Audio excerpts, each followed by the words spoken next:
Trash Talking Radio Show, Tuesday night. It's the best night of the week, and I think we're done with the issues that we had starting up this show. It's fun when we have these little issues. And there we are. Hey, you're bigger than me. There we are. How are you bigger than me now? How did that happen? The gremlins, Michael, the gremlins. I thought we were the same size. I swear. I don't know. I can't figure this out. Anyway, welcome to the show. We're gonna get things started here, and we're gonna have all kinds of fun stuff to talk about. I got lots of fun stuff to talk about, and I'm sure you do too. I got a load. Oh, good. I wasn't sure. I was afraid I was gonna not have enough stuff, and then I started looking, and I said, well, I got a lot of articles, but a lot of them are short articles that I just wanted to make sure I covered. So a lot of these things aren't really long distance things, but they're things I want to mention. So, yeah, I thought I'd get right to this. And we'll start out with your favorite part of the day is the birthdays. And some of these, you should know 90% of these. There's a couple you may not know, but you should know most of them. Most of these guys are older people. So it should hit our generation. I don't have any, nobody's under 48. That looks like our youngest one. So that gives you a hint. Most of these are people we watched growing up. So, and I say that with the, as you're going to find out, you're going to say, yep, that was one we grew up to. Some of these are our age. Some of these are your age. Some of these are my age. Actually, there's a lot of them right around my age. The youngest one here is 48. So that'll give you a little hint. So don't go below 48 and don't go above. Don't go above 87. So that gives you a nice round. A good range. Good range, yeah. Good range. So we'll see. Like I said, most of them are around our age. So without further ado, let's get started. I know you don't know. I believe you don't know this guy because you didn't probably watch Walking Dead. So if you did watch Walking Dead, you'll know him by this picture here. Oh, wait a minute. I didn't reveal the picture yet. Hold on, Dar. How do I get rid of that? I think I do it this way. Hold on. I think I got to do this. I got to do that. There we go. So this guy here was with The Walking Dead. And it's his birthday today. And did you didn't watch did you watch Walking Dead? No. Okay. No, I didn't. I don't know who I'll say 59. He is 48. He's the youngest on this list. He's the youngest. That's what I figured. Yeah, I wasn't sure where. If you watched Walking Dead, this would have definitely clued you in on him because he's also. I noticed he's also on Suits, L.A. Suits L.A. I didn't know that. I might have to watch that to see what he looks like on. It's weird because I've never seen him without this dark hair, but his natural hair, I guess, is this. I've never ever seen him like that. So it's kind of funny to see him in his natural look. So on the next one, I know you're probably not going to know too. So we'll get him out of the way. He was in Sons of Anarchy. He's been in. Oh man, he's been in so much stuff. But I don't think he'd be in any shows that you would watch because he always plays the bad guy. He always plays like a really two-faced evil guy. I think he's typecast, but he does a really good job of that. I'm trying to think. He was in Sons of Anarchy, and he was in what's the name of that show I used to like? Freaking A. The brothers all sold drugs for a living, and they did all bad things, and they were yet they were the good guys, they were. I can't remember what it was, but anyway, he's fairly young, just to let you know. I'm going to say 52. He is 51. Good enough. Good. Got it. All right, and staying. See, is there anybody else you probably don't know? The rest were relatively in mainstream. So I'm thinking you're going to know most of the other ones. So let's go. So it won't really matter who I pick. I'm going to pick him though. He was in ER as a doctor. He also is the lead in The Pit. He looks like. Let me move this up. He looks like this now. So, but this is what he looked like when he was in ER. Noah Wiley. Okay. What's he look like now? He looks like Which one? Like The this. bow tie? Like the actually in the show he dresses like this most of the time. It's a great show, by the way. If you have HBO Max, it's The Pit, and it's supposed to be a Pittsburgh-based ER. It's a really good show. Okay. I'm going to say 58. Good. 55. Yep. That was good. All right. Let's see. Let's go to the next one on the list. You definitely know her, but you may not know her age. Angelina Jolie. 67. Ooh. You don't want to meet her then. She's only 51. 51. I would say how much I know. Well, she's been around for a while, though. Think of the people that she's been with and all the movies she's been in. She's been around for a while. I'm going to save some of these for last because I think they're really good. And here's one. Did you used to watch ER? Yes, I did. Okay, here is Julianne Margulies from ER, I think, as soon as it comes up. Come on. Do you remember her? She was so hot. Okay, so she is, I'm going to say 66. You're close enough, 60. Yep. Because you got to think, ER was probably 80s? Well, definitely no earlier than 80s, but maybe even 90s. I bet it was late 80s into 90s. So, yeah, she's 60. Which I thought was...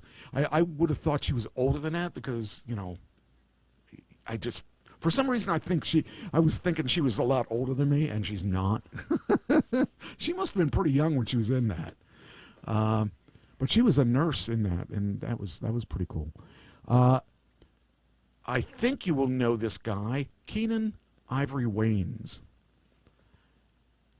of the Wayans brothers. Oh, the Wayne brothers, yeah. Remember when they had that show? What was it? That skit comedy show. What was that? I don't even remember what it was called, but it was really, really good. And that's where they found that. That comedian, the white comedian, Jim.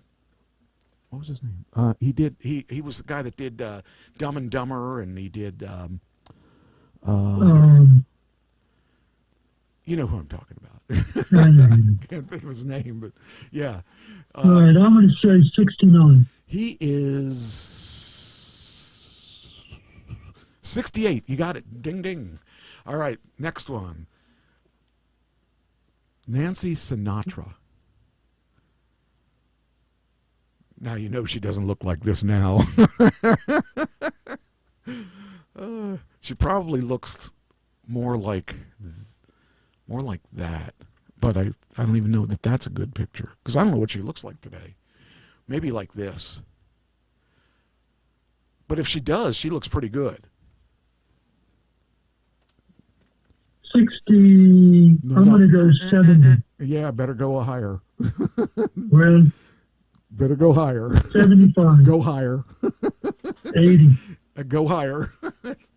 85. There you go. 86. She's 86. Whew. I'm thinking about that, and I actually probably would have guessed higher because I would have thought she was in her 90s by now, but she wasn't. She's in her 86s. All right, next.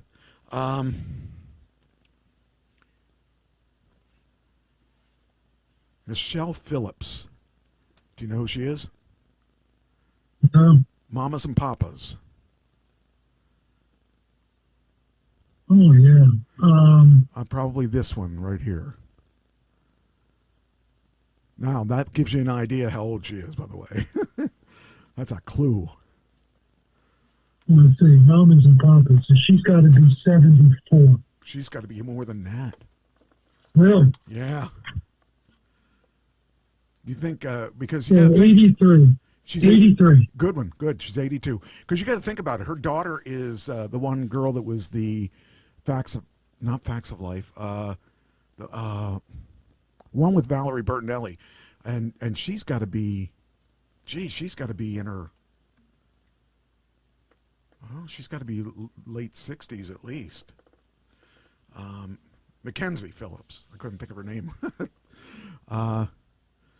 All right, here we go. Parker Stevenson. Do you remember him?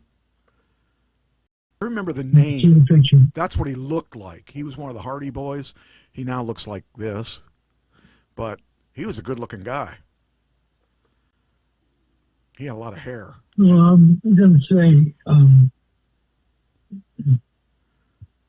he looks in his late 70s, early 80s. I'm going to say 81. I would say 79 would be better. He's 74. 74. Yeah. Okay. He's been around for a while, but we haven't seen him on TV forever. Okay, we did those, so we'll take them off the list. All right. Those are all gone. The rest of the people I know you know. Well, this is one you may not know, but you probably do. Stacy Keach. He was a detective, was it? I never watched any of his shows, but I do remember a long time ago he was a detective in one of these shows. He's in his 80s. Gotta be. He is in his 80s. 83. I lost my headset. Hold on. I didn't hear what you said if you said something. Okay. 83. 83. He is 85. Good enough. Yes. All right. The rest of them. This is the ones that are going to be the brain teasers, I think. Some of them. I don't know if did you ever watch Whose Line Is It Anyway? No. Oh, you're not okay. You may not know the next guy. The next one is Wayne Brady. Very, very. Oh, he has the. Doesn't he do the one of the game shows now too? I don't even remember which one. Wayne Brady show. Never heard of it. I'm going to say 52. All right, you got it. 54. Now this is going to be the tough stuff now coming up. Is that you're going to say? Well, I thought the other ones were tough too. Dana Carvey. He was on Saturday Night Live in the 90s, I believe.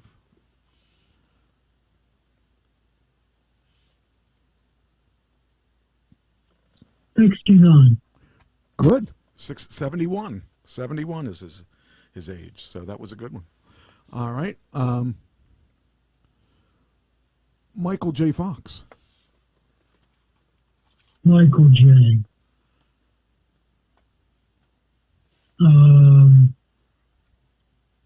61. He is 65. Good one. Johnny Depp. Whoop, let me pull him up. Forgot to pull him up. Hold on here. Johnny Depp.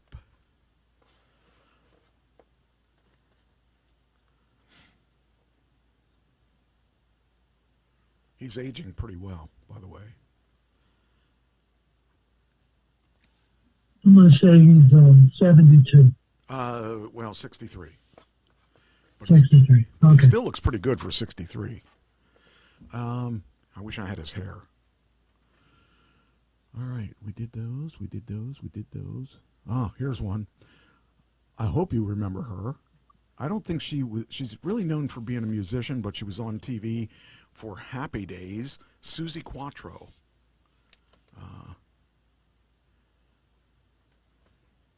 her music. I think her song was Queen of Hearts or something like that. She probably looks like this.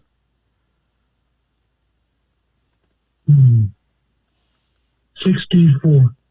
Believe it or not, a lot higher. Really? Yeah. 73. She is 76. I mean, I didn't realize that until I thought about this. This is what she used to look like. So, she's been out of the limelight for a long time. All right, so we got that, we got that, we got that. The only one we have left is, oh, this one here. This one's going to throw you, I think, but this is Leave It to Beaver, Jerry Mathers.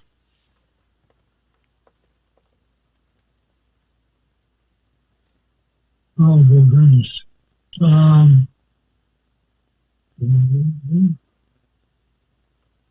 75.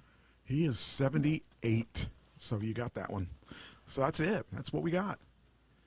That's pretty good. You did really well with that.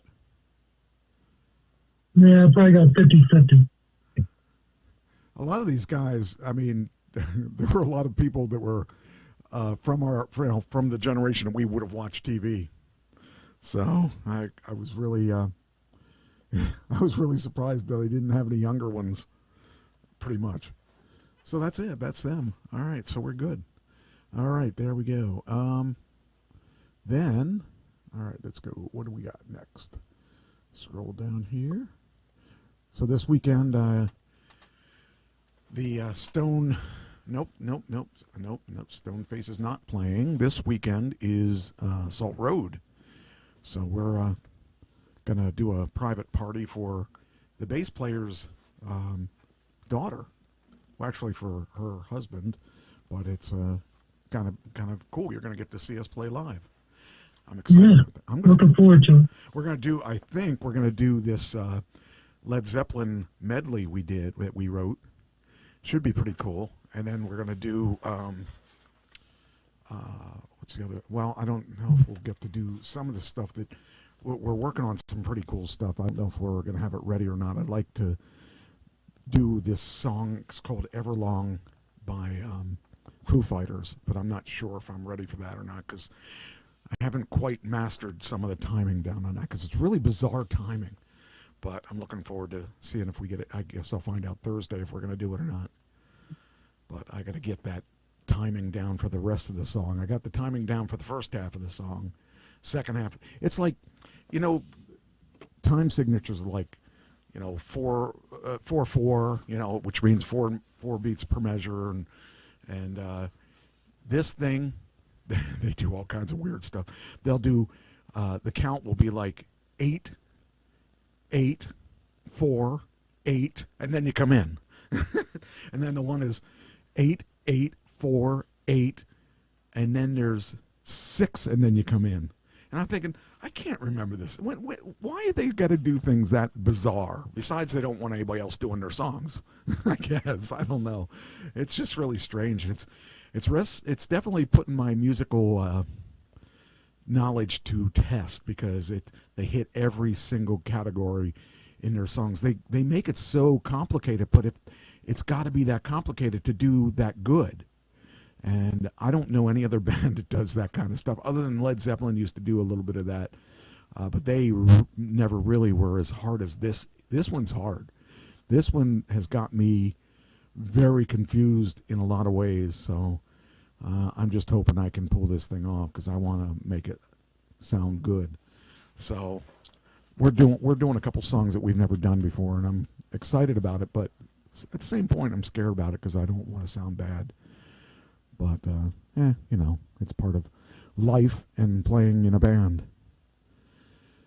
All right, here we go. I got some interesting stories on this.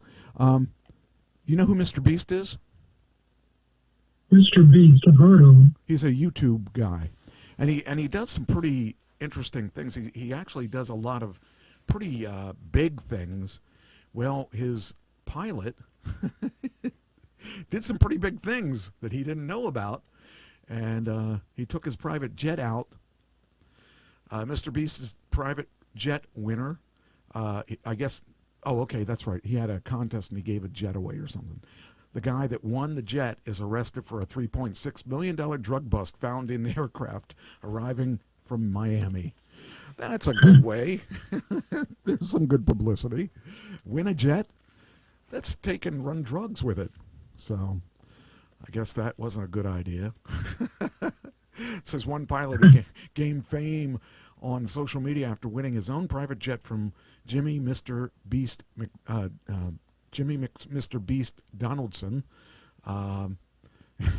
had found himself in the news again after being arrested for his alleged involvement in a drug bust worth over $3.6 million. Hello, Ann. Yeah, that isn't a good idea. That's not a good way to get your fame. It's great to get it on YouTube, but it's not great to get it on a drug bust. So I found that interesting. Then, you know who the Black Crows are, right? Yeah. They were, what's that? Yes. The Black Crows singer, Chris Robinson, was booed after mocking Florida fans' USA chant. So I guess people were saying USA, USA, and he didn't like that. I don't know why. He was booed from fans at Florida show after mocking a USA chant and questioning what they had to be proud of in America. And all of a sudden he got booed. I don't know. I don't think I'd do that. No, that's not real great. It says the trouble began during the band's Sunday night show in Tampa on their Southern Hospitality tour when an image of the group Black Crows mascot dressed as Uncle Sam appeared on the screen behind the stage, prompting the audience to start a pro-America chant. A source told the outlet that the band was moments away from playing their hit song, She Talks to Angels, when Robinson, 59, pushed back at the crowd. Thanks for the geography lesson, the singer reportedly said, becoming annoyed at the USA chants. I don't know what you're proud of right now, he snapped, according to the outlet. The comment was enough to set the crowd into a round of boos, and with some so upset they started leaving the venue. You know, I've been an entertainer for a long time, and I would never, ever, ever do something that was that politically fueled. And regardless of what I feel, I would definitely not try to get the fans mad at me. I don't know. But the Black Crows have always been kind of a controversial band. So, just amazing. Clint Eastwood, well, I should say Clint Eastwood's son, made an announcement about Dad's career. So, you want to hear it? Or do you want to? Interesting. Yeah, because, I mean, his dad is 96. So what could the career announcement be? It could be he's going to retire.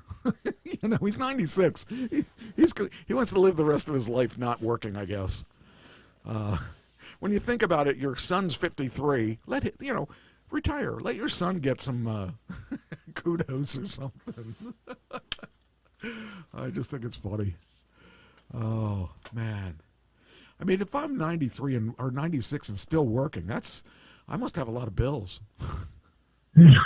But then again, people say, well, why am I working? And I'm still trying to figure that out. I'm just going to keep working until I figure it out. But, yeah. But I'll never say goodbye to movie making. But you know what it is that, why would you retire from something you love so much? It's kind of like asking me why I'm still singing at this age. Well, because I like it. Why am I still in wrestling? I don't know. I can't figure that one out. But, I just think it's great that I'm healthy enough to do this stuff. If I had retired, say now, I wouldn't have had all the fun that I had the past bunch of years. It's just, I don't know. I think it's it's not really work if you're enjoying it so much. You know, it's and the thing is, the one band that I have has the same philosophy I do. It's not about the money. It's about the act of being able to do what you want to do. And my whole life is about entertainment now. You know, all my life I just wanted to be able to say that I'm an entertainer. Well, guess what? I'm an entertainer. And I'm doing all the things I like to do. I never thought in my wildest dreams I'd be wrestling or working for a wrestling organization or owning a wrestling organization or being involved in wrestling at all at this age. And as far as music, I had every intention of doing it until I die. And I hope that I end up achieving that. I hope that I get to do it until I don't want to do it anymore. And the band that I'm in, Salt Road, we just want to play. We don't care about the distance or, you know, one of the things about this band is they don't care. They just want to play. And that's the whole thing. That's what my ultimate is being able to play where I don't have to worry about distance. I don't have to worry about money. You know, the guys, I ask them, do you want to play down in Philly? I mean, we're not going to make money, but we can do it because we can say we did it. You know, Ken and I, we played in New York, we played in New Jersey, we played in Pennsylvania. And the one place in New York we played was a place that, what's his name? Bob Dylan played. That was cool to be able to play a place that Bob Dylan played. And it wasn't a giant place either. It was a little small bar. It was in the West Village. It was cool. And we can say we played there. And I don't think it's there anymore. So to me, that's one of the things that's awesome, is that all of us want to do the same. We all want to just keep playing. And we want to keep recording. We want to keep doing things and feeling good about the music.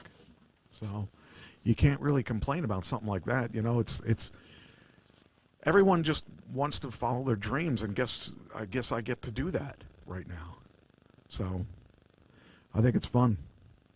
And it wears me out a little bit, but I couldn't be happier about life because life is going good. So this week's going to be interesting because this Friday I have, well, Thursday I'm practicing with Salt Road. Friday I'm going to Jersey for a show. Saturday I'm playing a private show for the bass player's daughter. Then next week I'm playing, or next Friday, I'm doing a wrestling show for Gremlin. I'm running out my license. That'll be fun. And then Saturday I get to be home. That'll be a nice thing to actually be home. So that's kind of cool. But yeah, it's awesome. All right, next thing. Okay, so this one is this. This is done. Delete.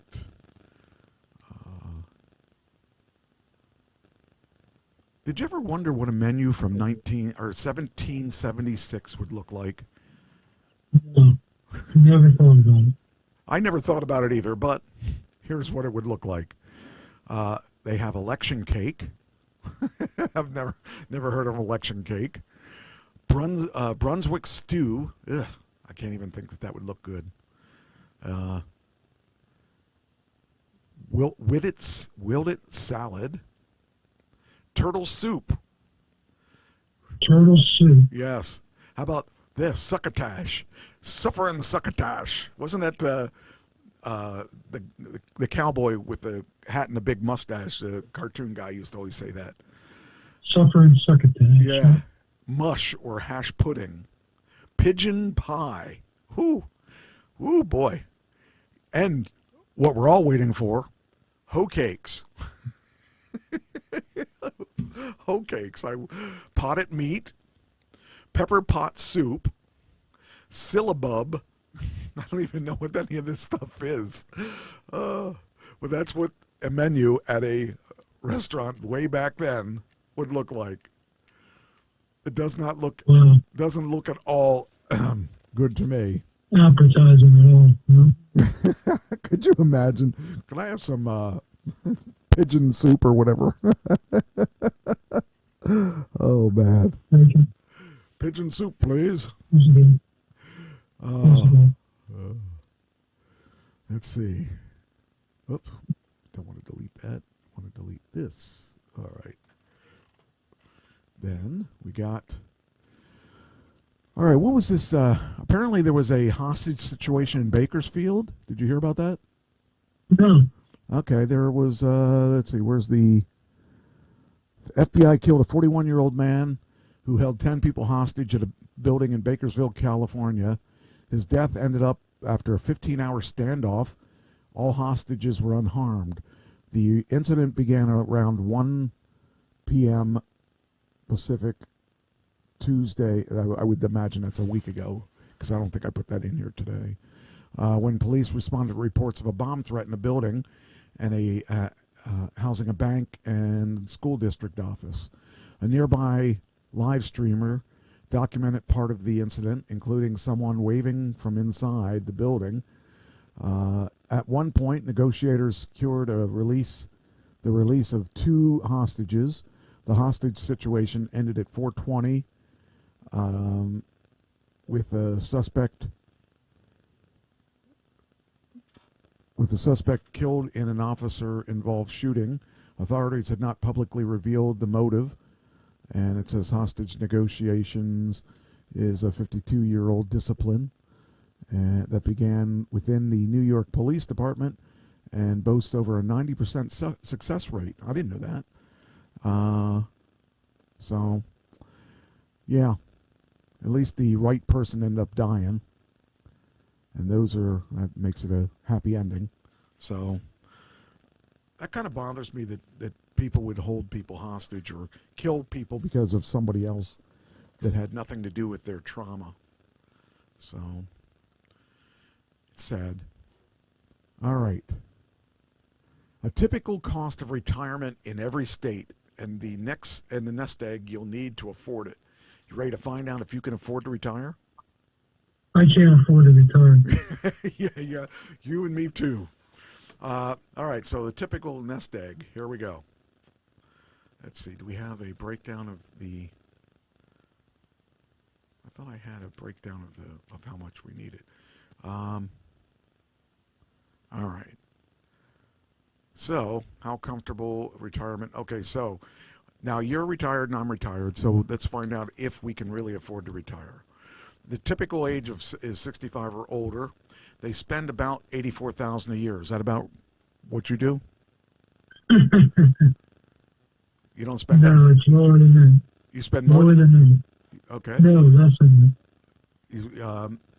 I think $84,000 a year is probably in the ballpark of what I spent last year. Well, maybe that's low because I spent a lot of money on that school too.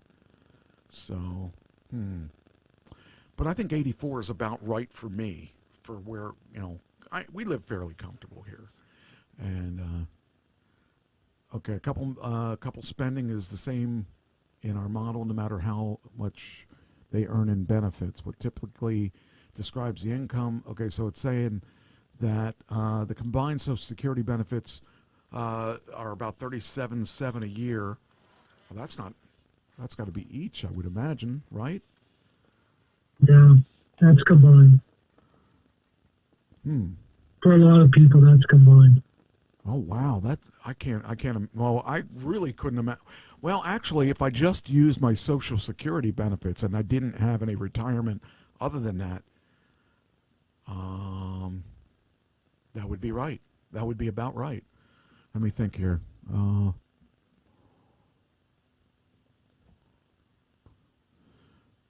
Yeah, that's exactly what I would be making if I didn't have any other money coming in.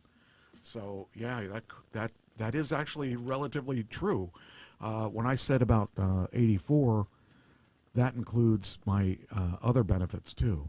And I'm probably not quite at 84, but I had a lot of investments that I made that, and actually, you know how I paid for my car, right? Yeah, I know you pay 3.5. My stock was the car's not paid off yet, but I paid half of the car up by the stocks that I sold, and I'm going to sell the rest of the stocks as soon as they hit a better price to pay off the car. So I'm going to eventually get that. The car is going to actually cost me really about, it's $115,000 or $116,000 car, and I'm going to get it for roughly $40,000 because after I bought it, the stocks went up so much. I actually got the car for a pretty good price, so that was pretty cool. So yeah, that's if people are trying to live on just Social Security, that would be really difficult, because I think that I can see why there are so many seniors in trouble when it comes to that. I mean, obviously, you can't afford a mortgage or anything like that if you had to live on just Social Security, unless you're, I could see it wouldn't be bad. I think it wouldn't be bad if I didn't have so many things that I have on the side. I think if I tried to, I could live on just Social Security if I sold this house and bought a smaller house and didn't have. I mean, my taxes are so high on this house. I understand though that the big beautiful bill eliminates a big piece of that tax thing. I need to do a little research into that, but I understand that I actually can get, and you too can eliminate. You get like a $6,000 instant credit right off the top. Did you know that? No. You really need to look into that, because the big beautiful bill gives us $6,000 right off the top. So that is something you need to look into, because yeah, it is. It's a big chunk of change. Because I had heard that, I was talking about I think last week or the week before, the robots and stuff, and people were saying, well, how can you afford a robot? And actually a big piece of that would be if you wanted to take that $6,000 that you're getting back instantly, that could be put towards a robot, or a piece of that could be put towards a robot. And actually, the more I thought about it, the more I'm thinking getting a robotic mower now, because I don't want to cut the grass anymore. I'm lazy. But that's something that I thought about, is that how if I would qualify for that $6,000 this year coming up, I think. So I didn't qualify before that. So if indeed that is true, that would be a nice chunk of change to put towards my robot. So, yeah, it would be. Because I definitely want to get one of the robots. I don't want to get the first generation though, because I want to wait till the second generation at least. But the things I'm seeing online, that is so freaking cool.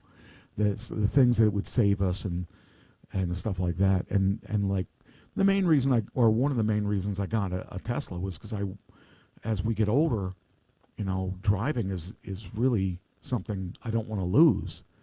And with the self-driving, I'm going to be okay.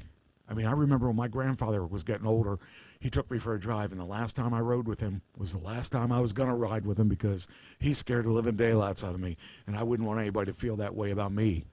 So I want to make sure that I can get from point A to point B and not have to be begging for a ride or something.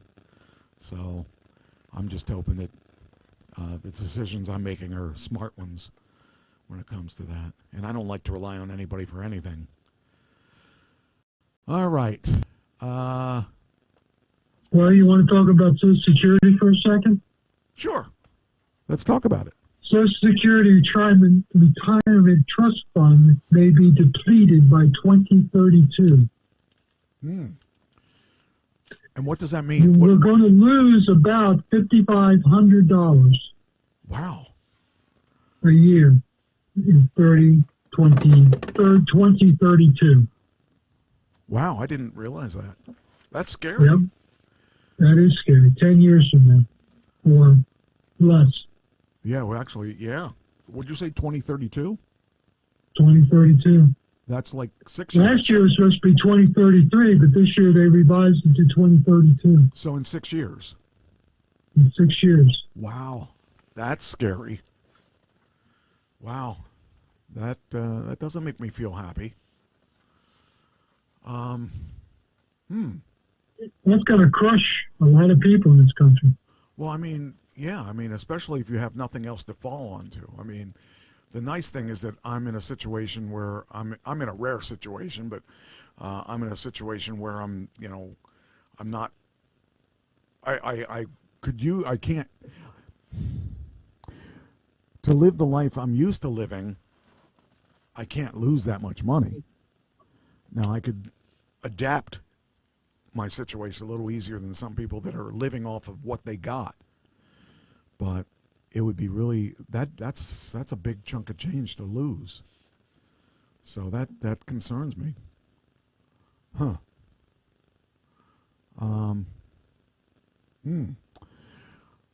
Well, that's that's something I didn't want to Doesn't put a bright spot on the day, does it? Yeah, that doesn't make me feel good at all. That means I got to make my school work.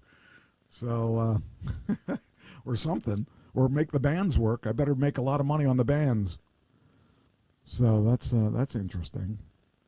Something else I found out that I found interesting was that my album is listed under Orchard Records, we signed a deal with them in 1996 or 2000. I think we signed a deal with them. Anyway, when I looked up their label, if it's what I think it looks like Sony bought them. So that means I'm under Sony's label, which is really interesting because I don't really think that they do good business the way they're doing business now. Not Sony, Orchard. I need to have a conversation with them. But anyway. All right. Let's get rid of this. Oops. Nope. Back up. Get rid of these tabs we already used. All right. Hulk Hogan's investigation finally comes to a conclusion. A year later, we now know what the deal is with Hulk Hogan. He's still dead. Yes, he's still dead, but he died. But they don't see any foul play. And they don't see anything that, just from the stuff that originally happened. He had too many surgeries in a short period of time. And I think that caused his body to wear out. You just can't have that many surgeries, which is really sad. But it's better than saying somebody killed him, or it's better than saying that he died from a bad surgery, But the thing that, I don't know if I talked about this last week or not, but if I didn't, I'll talk about it now. Did I talk about this last week? No. Okay. I don't think so. The nurse that was by his bedside when he died has disappeared. Nobody knows where she is. So, chances are she probably got harassed by all kinds of publicity people, all kinds of news people, and she probably just wanted to get out of the limelight because she wasn't in nursing to get in the limelight. She was in nursing to help people. And, yeah. That's his daughter, by the way. I've interviewed her twice. She's pretty nice. She's a pretty nice girl. She was only like 16 when I interviewed her, and 17 when I interviewed her the second time. So she was a really cool guy, or girl. Guy, not guy, girl. I liked her a lot. Paul McCartney is in the news again. Yeah, what's Paul for? Oh, you'll like it. He has, as if he doesn't, speaking of someone who doesn't want to retire, he's going to be releasing another album. I'm sorry, he just released his 20th solo album, The Boys of Dungeon Lane, a nostalgic collection of songs that decidedly not the plaintive reflection on mortality typical of aging rock stars. In this thoughtful review, they explore why they took a different path. And I found that kind of interesting that here he is. How old? He's like 80 something. He just decided he wanted to do another album. 56 years after the cute Beatle harshed Apple scruffs vibes by publicity breaking the news about their favorite band's breakup, Paul McCartney's past is ever present. The 2020s have ushered in an avalanche of McCartney chronicles. You know who I haven't heard is Ringo. I haven't heard anything from Ringo lately. He's still alive, right? I think he's still alive. Yeah, I haven't heard anything from him. Maybe he's, maybe he retired. I don't know, but I just think it's cool that that's his 20th solo album. Just hard to believe. That it says the 20th album, not counting classical recordings, and works with Wings and other collaborators. And it says following the longest lull between records of McCartney's career in the 6 years since the 2020s, McCartney 3, McCartney has been curating the first 6 decades of his career, and as always, touring on his hits. That guy's a guy that's never going to retire until he's done. He's been around forever, and I don't see him retiring. He's the kind of guy that, he loves what he's doing, and he doesn't want to walk away from it, and I don't blame him. I just think it's awesome. But yeah, that's neat. He was just on Saturday Night Live the other week. I think it was like 4 weeks ago, and he sounded horrible. He really did. But the thing is, it's not the music; it's the nostalgia of having him playing on stage, and it's just so cool to see him do that at whatever 80 something that he is. I gotta admire a man like that. I've never was a big Paul McCartney fan, but I never hated him either. I just think it's really cool that he's still making money, and not that it's see, he's a guy that personifies what I like, the fact that he does it because he wants to do it. He doesn't do it because he has to do it. He doesn't do it because he didn't make any money. He does it because he just loves it. And it's kind of cool that he is still out there doing it. So, yeah. Keep it going, Mike. I'll be right back. Sure. Well, I want to hold this story till you come back because this is a good story. But I got another one here I can do till you come back. Angelina Jolie and Brad Pitt's son Knox dropped the F-bomb in a graduation speech hours before a Mai Tai showdown. That's oops, just kind of weird that he would do that. But I don't know how old he is, but I would imagine if he just graduated, it depends where he was graduating from. But it says here, he's a high school. Here we are. A high school grad dropped the F-bomb as he addressed his classmates and their families hours before his Mai Tai showdown. Tonight I'm going to be fighting at Total Sonic Knockout 5, 12:45 a.m., so catch me, he told the crowd in a clip from the ceremony. I'm going to knock him the F out. Let's go, he added. So there you go. Actually, he kind of doesn't look like, well, maybe he does look like them, but just kind of funny. By the way, when I was at the wrestling thing this past week, Saturday, I actually was commentating. So it was kind of, my one partner asked if I was going to be there Saturday, and I said, well, I don't know, do you really need me there? And he said, yeah, I do. I said, okay, I'll be there, but I didn't want to go a second time that week because it's just a lot of driving and I had things to do. But to be honest with you, I was glad I did because I got to commentate with a guy that I've never worked with before. I know him and I admire his work in the ring, but I never worked with him on the mic. And he was pretty good. And we worked really well together. I would say something. He had to cover his mouth because he was cracking up too much. But yeah, then after the show, he was saying, you're really funny. I sort of said, you're funny too. Everybody funny.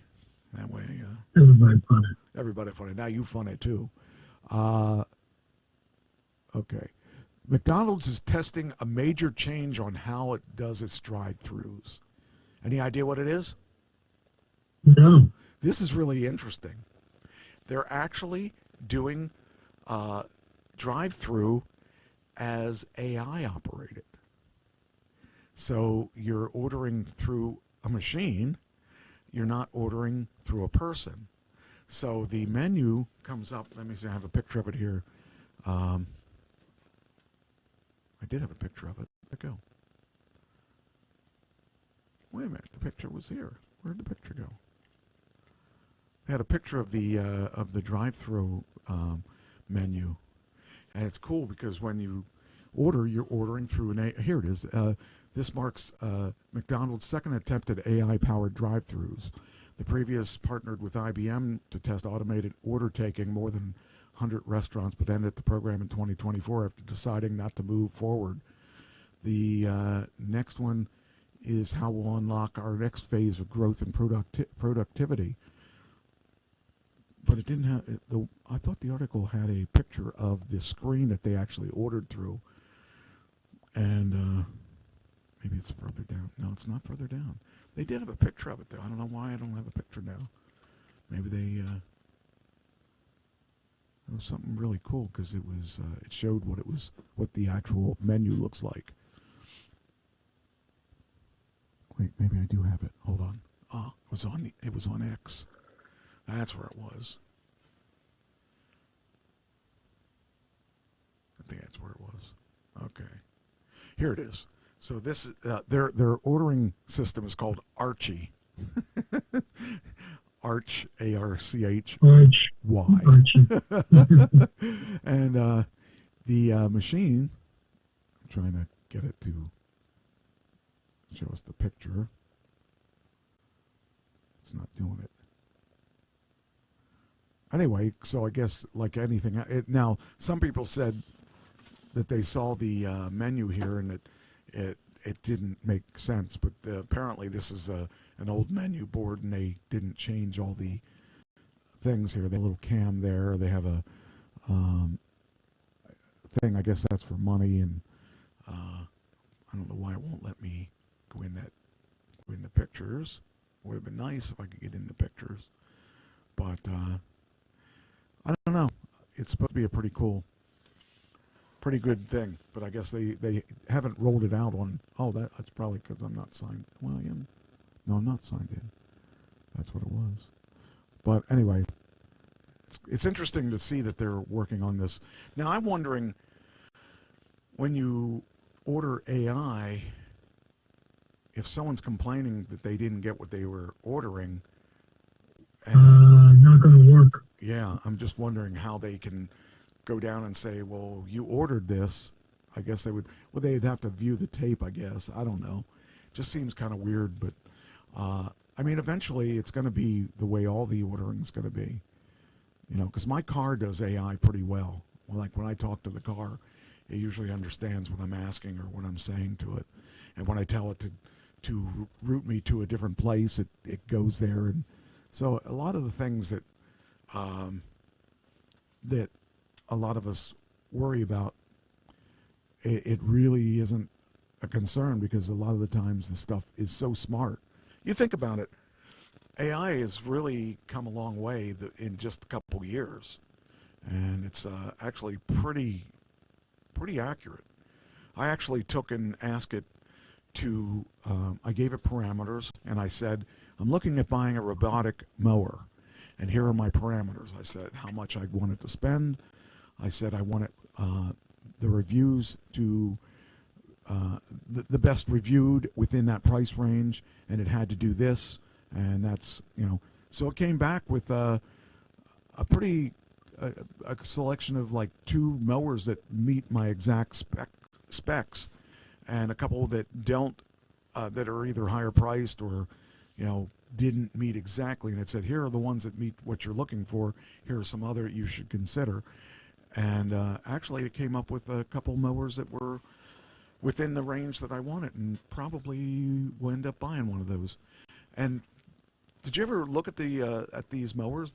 One of them's made by Segway, the Segway, like the guys that made the Segway, the two-wheel Segway thing. I thought that was kind of cool to see that one. That was one of the ones it chose for me. And actually, I looked at the Segway and I thought they're not badly priced. It gave me one. It was a little bit better than the Segway, and it gave me a Segway as the two that it said were my best choices out of the ones, given the specs that I had talked about. So I'll probably look at one of those, and they'll probably, if I end up going that route, it'll probably be one of those two. I don't know, but it was really cool because let AI do all the work.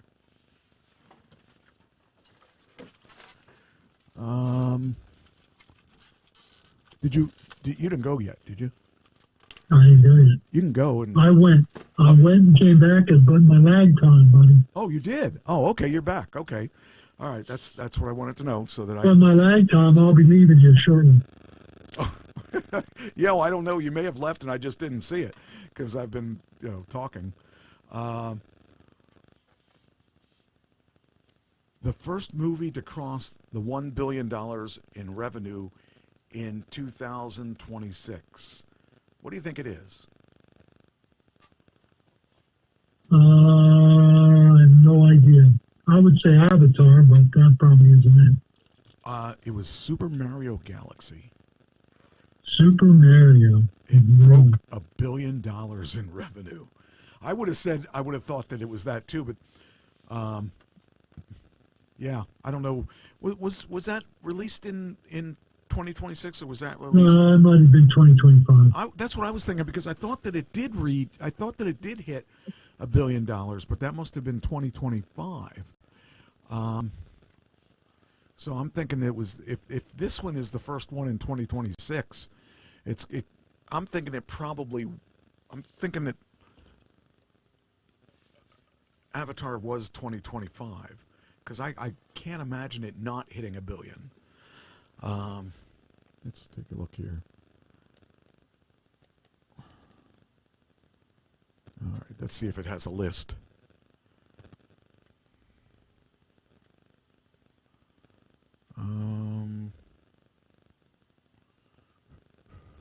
Avatar was that's 2009. Wow, it was almost $3 billion in 2009. Wow, that's crazy. Endgame was awesome. I love that movie. There's a new Avengers coming out too. I'm looking forward to seeing that. There's Avatar on 2022 that hit $2 billion. Jeez. I wonder how in the world James Cameron can afford to live on the amount of money he brings in. I don't know. It may break him when Social Security drops. True. He actually had Titanic, and that had a $2 billion draw too. Holy cow! How many movies did he do with $2 billion? Oh man, that's crazy. Star Wars episodes, Avengers, Infinity War did $2 billion. There were a lot of $2 billion. Oh, Spider-Man almost did $2 billion. Zootopia, 1.8. Inside Out did 1.6. Jeez. Jurassic World did 1.6. I didn't realize that those were that. Oh, I knew this one did. Lion King, that was awesome. I loved Lion King. The Avengers, 1.5. Oh yeah, Fast and Furious. It's fun because they had such a high expense putting those movies together, and they were like, "We're never going to make our money back," and they always did. Just crazy. Maverick did 1.5. Avatar, the newest Avatar did 1.4. That's crazy. Yeah, it was a 2025. Oh, that's great. All right. I'll give you ready for your stuff? Yeah. All right, let's do your stuff. I don't want to start anything big until we get back to me because I got some that will take a little time, and I don't want to run to your time. So. Yeah, we're going to start with AI news because this is near and dear to my heart. Okay. Apple unveils Siri AI and iOS 27 at the Worldwide Developers Conference 2026. I think I have an article on that. Hold on a sec. Let me just see if I think I did put that on my things to talk about. I got to see if I did or not. I think it was one of the things that. Let's see. Go ahead and keep talking. I'll see if I have that here. So it was Monday, June 8th. They unveiled Siri AI, a redesigned virtual assistant powered by Google Gemini models. It's a dedicated app and system-wide integration across all iOS systems. It is a massive upgrade, supposedly, from Apple Intelligence. It has 27 new Siri voices. Yeah. Jaws set Hold on. Didn't want to play that. I just wanted to put the voices thing up there. Okay, go ahead. That's all right. You play. Go. Well, I never listened to it, so I don't know what it says. I just so anyhow, it's supposed to be phased in over the next year. Okay. Retroactive to 15s. Okay. And, which means I'll get it. I have a 17. I have a 14. And I'm happy about that because Apple has been lagging behind. Yes. In the AI race for years now. Big time. Big time. Yeah. So now they've evidently caught up. So the beta testing has gone out. Okay. And so I think it's about time they did that because I mean they got a lot of competition. There's so many AI chats now that they really took their time. And hopefully they did it right. Well, that's what I'm hoping. AI remains top reason for U.S. job cuts for third straight month as employers axe 97,000 workers in May due to AI. That's crazy. Now, does AI prefer some faith traditions over others? What do you think, Mike? Do you think it has a preference? I think it probably does, but I don't know what its preference will be. Well, it's not Christian, I can tell you that. I believe that. It's not Muslim either. It displays strong negative bias towards Jehovah's Witness, Baha'i, and Hindus. Wow. It's strongly favoring Catholics and I'm sorry, it is Christian. It's strongly biased in both directions, strongly favoring Catholics and Protestants. Interesting. So it has preferences, which is not cool. Yeah, well, I mean, it should be religion neutral. It should be. I believe that it should be giving you a choice of what it should be. In other words, if you're Christian, you should be able to say, I'm Christian, I want it to be leaning towards that type of answer rather than, because it's supposed to be, very into whatever you're into. So it should be whatever you choose it to be. I get more specific than that. I say I'm a conservative evangelical. Right. Please give me answers along those lines. And it does. Oh, I just see this. It says the new Siri is not coming to the EU, according to somebody. This is a video on YouTube. So I wonder why it wouldn't be coming to the EU. I don't know. That's strange. You think they'd wrap it out to all of us at the same time? Because it's not, it seems to be, I guess since it is somewhat specific, but not Christian, I don't know. I just saw that. I might have to watch that and see why they say that. Anyway, go ahead. So agnostics were at 70% favorable, Catholics at 61%, Jehovah's Witnesses at 3.1%, followed by Sunni Muslims at 3.2%. Yeah, it's got some issues. Wow. Because it should be based towards who you are, like you said. Yeah. It should like what you like. Right. That would make sense. Because it's supposed to be your friend. It's supposed to be someone that believes in things that you believe in. And if you're a Christian and it's coming up with something that's totally opposite of what you believe, you're not going to agree with it in much.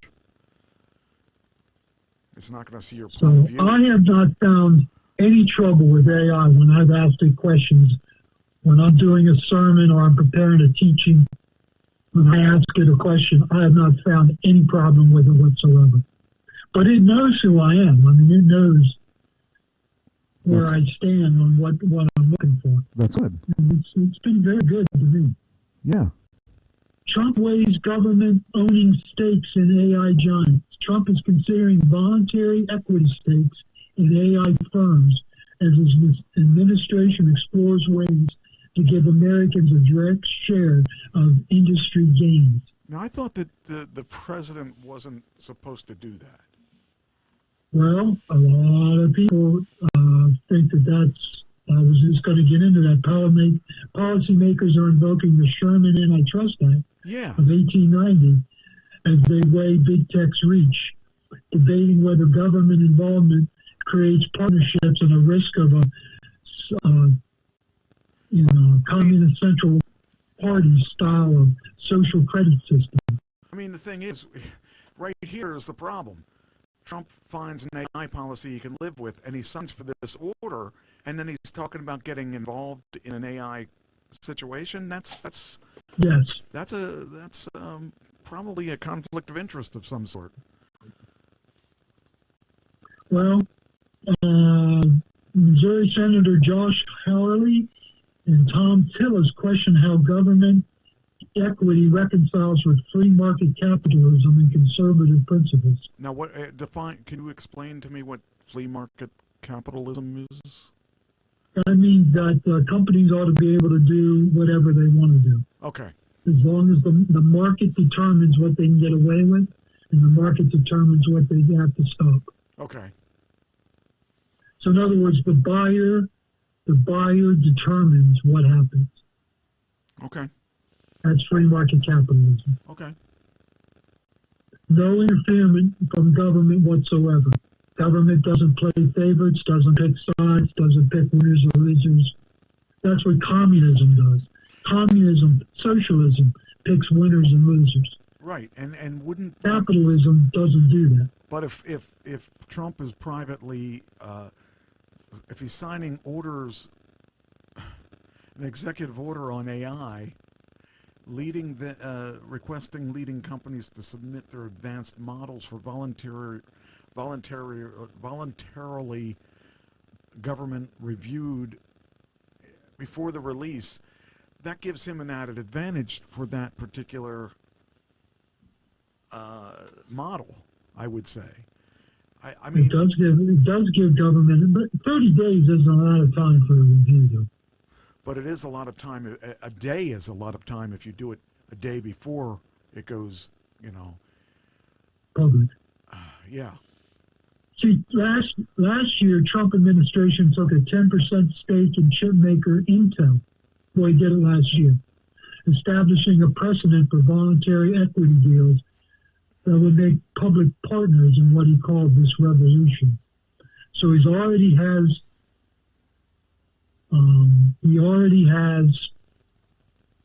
precedent for it now.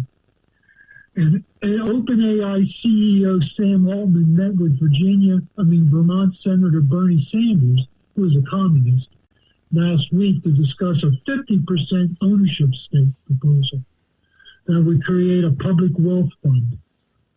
But Altman just said he met with him. He didn't say he agreed with it. Okay. See, communism really likes this partnership. They do it in China a lot. Okay. The government is partnered with individual industries so that the industries are not free to do what they want to do.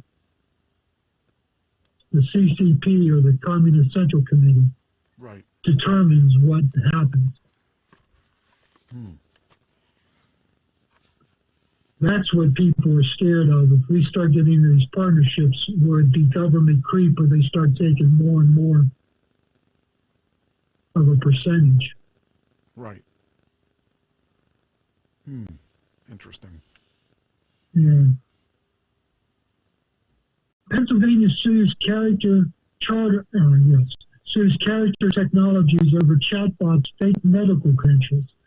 The suit says Emily falsely claimed a medical degree, 7 years of practice, and a Pennsylvania license of about 45,500 interactions.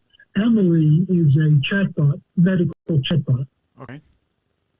And she claimed to have a medical degree, 7 years of practice, and a license, 45,500 times. Wow. And she is just a medical triage unit. Now, I use ChatGPT for a medical triage. I had an issue this week that I went through ChatGPT to narrow down what I should talk to the doctor about.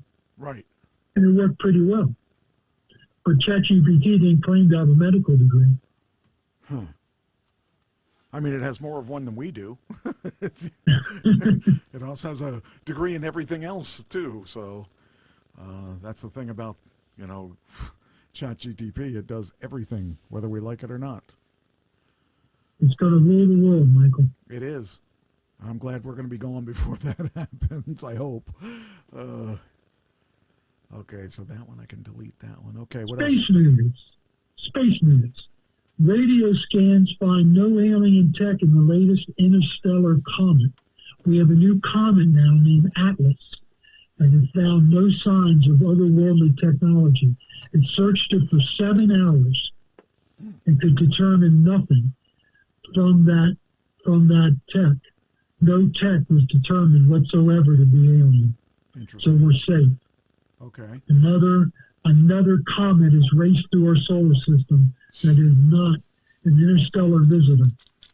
Now, that one program that I watch on the Skinwalker Ranch and stuff, they have a second show called Beyond Skinwalker Ranch, which they go to different places where there have been events outside of the Skinwalker Ranch. They were at a mountain this last time, and they actually, I'm telling you, if they went to the swamps of Florida where there is nothing to give signals, nothing at all. There's nothing but swamp, and they put their machinery up, and nothing came into any of the signals of anything that shows anything happened. Then they did a couple of tests, and all of a sudden they had so much noise that was coming in from these, and they all come in the 1.6 gigahertz range, which is the 1.6 gigahertz range is used. You know what it's used for, right? No. Okay, it's a range that only the government uses to try to talk to aliens in outer space. It's only used at that point. And this is and they were getting these reviews, they were getting these readings that were off the chart on those frequencies. Those are the frequencies that only the U.S. are supposed to use to chat with extraterrestrials.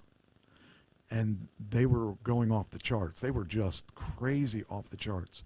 And then they'd stop broadcasting, and they'd still be going for a while, and then all of a sudden it would die out again. And then, it's just, I never really believed in that stuff until I started watching this show. And now I'm starting to think maybe all my life I've been wrong, and maybe there are things going on that we don't know about that are extraterrestrial things, and they were showing these UAPs that just in the swamp that were just coming out of nowhere, that were just the minute they or shortly after they sent these signals to outer space or whatever, these things started arriving, and man, it scares me. I shouldn't be watching these shows. I don't want to see these things happen. I don't trust anything outside our world. So I guess they could blow us up at any time. They just aren't doing it. And I thought to myself, what if we are sending these signals that we don't even know what they're saying? We're just sending these signals, and maybe these signals translate into their things that say, we're going to kill you.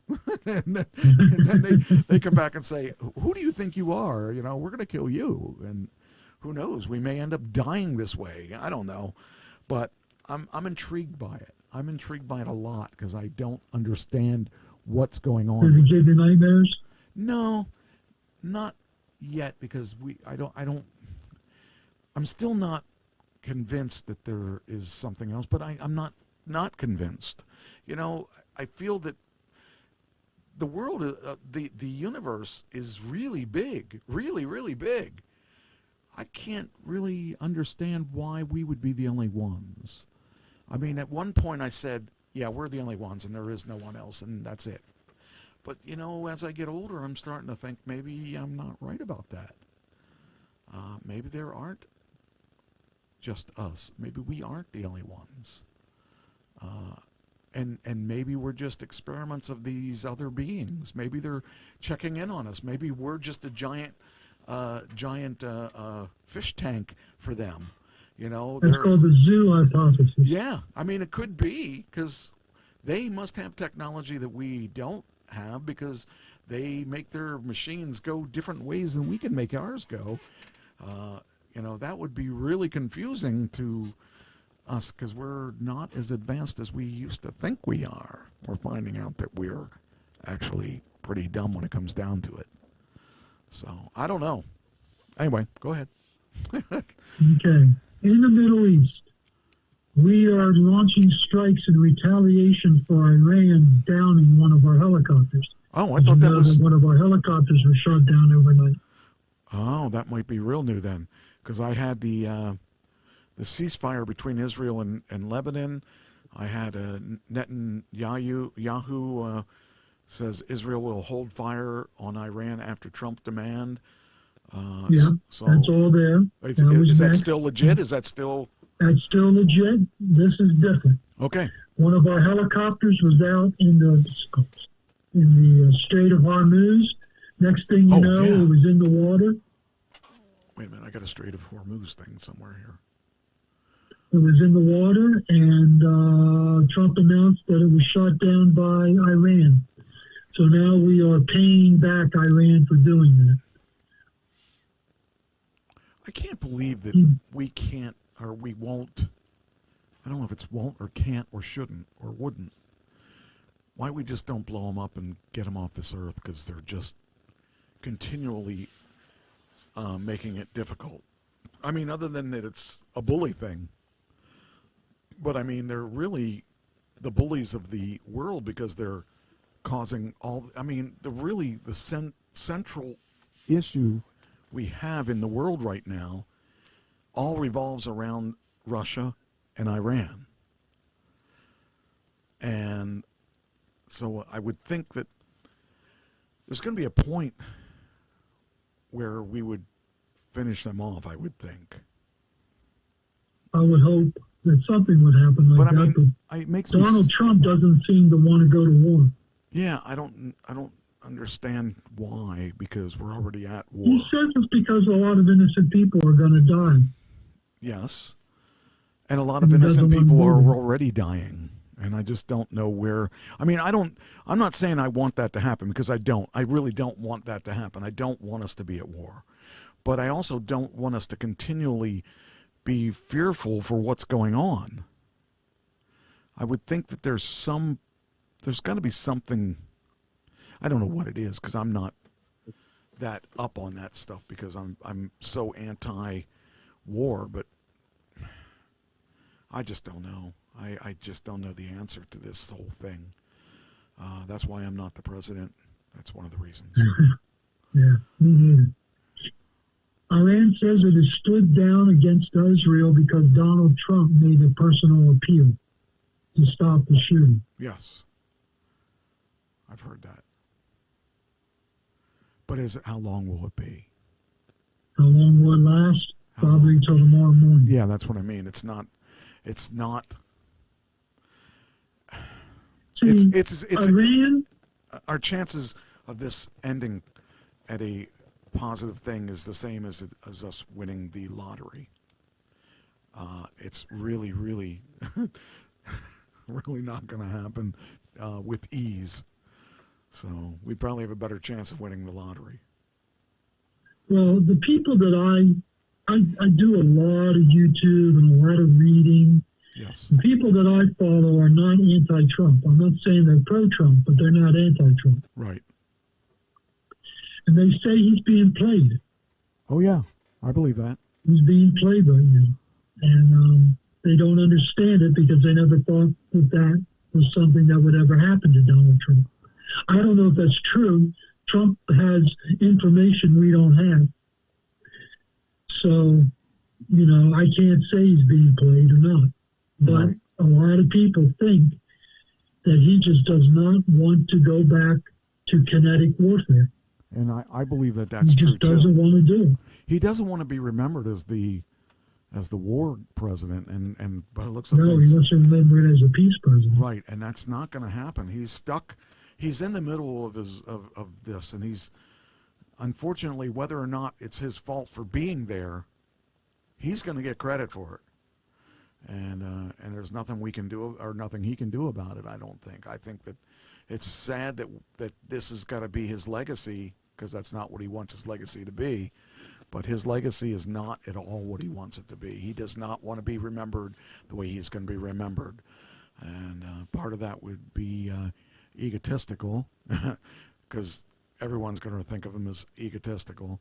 There's just things that you're not going to change the minds of the people.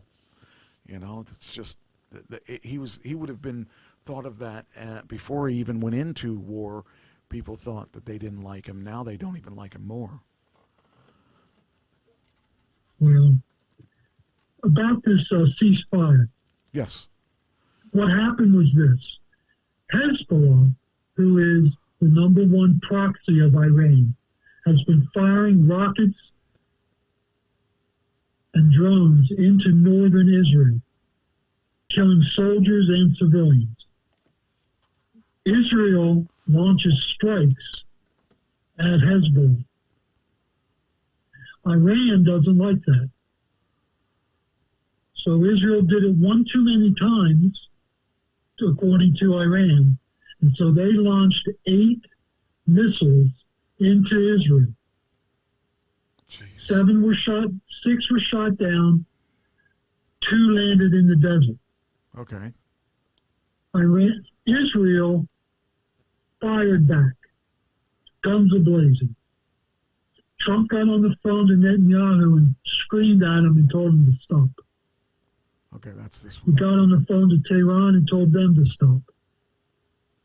They both listened to him. What would it be like to have that power to just call and say, I don't want you to fire him anymore. I don't want you to go, that's got to be some really interesting conversations. Call up Netanyahu and say, hey, Benji, listen, stop. I don't think that's how it went. I think it's you're effing crazy. You better stop. Yeah, I could see that. That would probably be more than likely the way it would be. But and Netanyahu says fighting on the Iran front has been contained, making clear that Hezbollah targets in Lebanon remain separate, which Iran has tried to link to the ongoing U.S.-Israel-Iran ceasefire. If they, Iran, make a mistake and resume attacks, we will respond powerfully. Netanyahu said, Israel has the right to defend itself, and we will implement it when needed. Oh, man. These two right here are friends, but they're brothers who fight with each other. Right. That's what they are. Yeah. They argue and they fight, and Netanyahu does not like being told what to do. I can tell you that. So I believe that. He is biting his lip. Yeah, and the thing because is, Donald doesn't mind throwing his weight around. Oh, I'm sure. That's why he's president. He wants to be the man that everyone fears. I didn't say respects. So So President Trump stopped further killing between Hezbollah, Iran, and Israel. Gotta hand it to him. We'll see where it goes from there, though. We'll see where it goes. You know, oh, I wonder if this is no, I don't know if this is the article. Shall not pass USFA 18 fighter jet disables tanker that tried to break through the Navy blockade at the Strait of Hormuz. Does that have anything to do with what we're talking about? No, that's separate. Okay. That's separate. That was a tanker that tried to run. They've been doing this, about 5 of them now that have tried to run the blockade. Okay. And we blow up their engine. I just we shoot a missile right into their engine compartment. I just want this all to go away. I just want to get back to our normal craziness. I mean, this stuff scares me so much. I don't know. I'm just glad we're not we're not near that. We're far enough away that we would have a chance to at least react before something happened. Not that it would save anything, but, you know. If Iran got a nuclear weapon, it would fire at the United States if it could. Yeah, and that scares me a lot, too. Washington, D.C., or New York City, or Miami, we try to hit one of them. I'm glad I'm in Pennsylvania. Cincinnati's pretty far away, so I think we're safe, but... Yeah, well, I'm closer than you are. I don't know that. We're far enough that probably would be okay, but I don't know. I don't want to know. I don't want to find out. Which way the wind's blowing. Yeah, I don't want to find out. Which way the wind's blowing. The way I look at it is we got lucky with the nuclear power plant. I don't want to try again. You said it. Iran nuclear program relatively unchanged since the start of war. Inspectors say Iran has not updated the fate of its enriched uranium stockpile, raising proliferation concerns after strikes halted access to key sites. In other words, they are worried that the uranium is not contained correctly. Right. And there is leakage. Well, we may not have to do anything. We may not eventually have to do anything as the Iranians start getting second heads and, third arms and stuff. Iran may have used Chinese missile to shoot down U.S. fighter jet. Do you remember when that fighter jet was shot down and 2 pilots ejected? Yeah.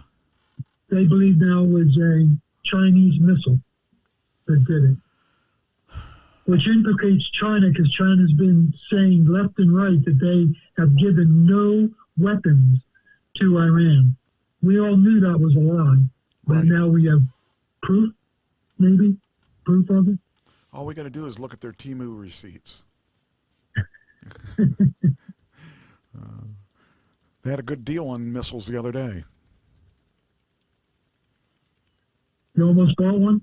Oh, I was looking at your Tesla. Put it on top of your Tesla. I was looking at battery-operated mowers, but it was somewhere near that that they had those listed. U.S. Congress quietly moving to integrate America and Israeli military forces. Now, this scares people. Yes. Okay.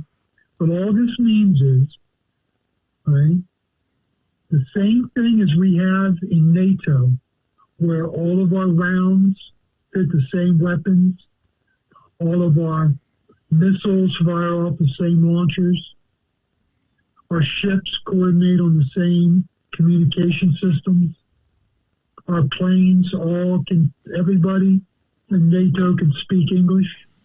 All the pilots can speak English so that we can communicate with each other. Right. We're just going to do that with Israel. Okay.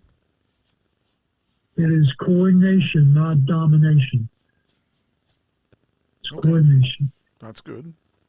It's a good thing. Yeah. Okay, Greenland is back in the news.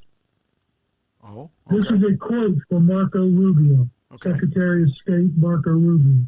Greenland is part of Denmark for now.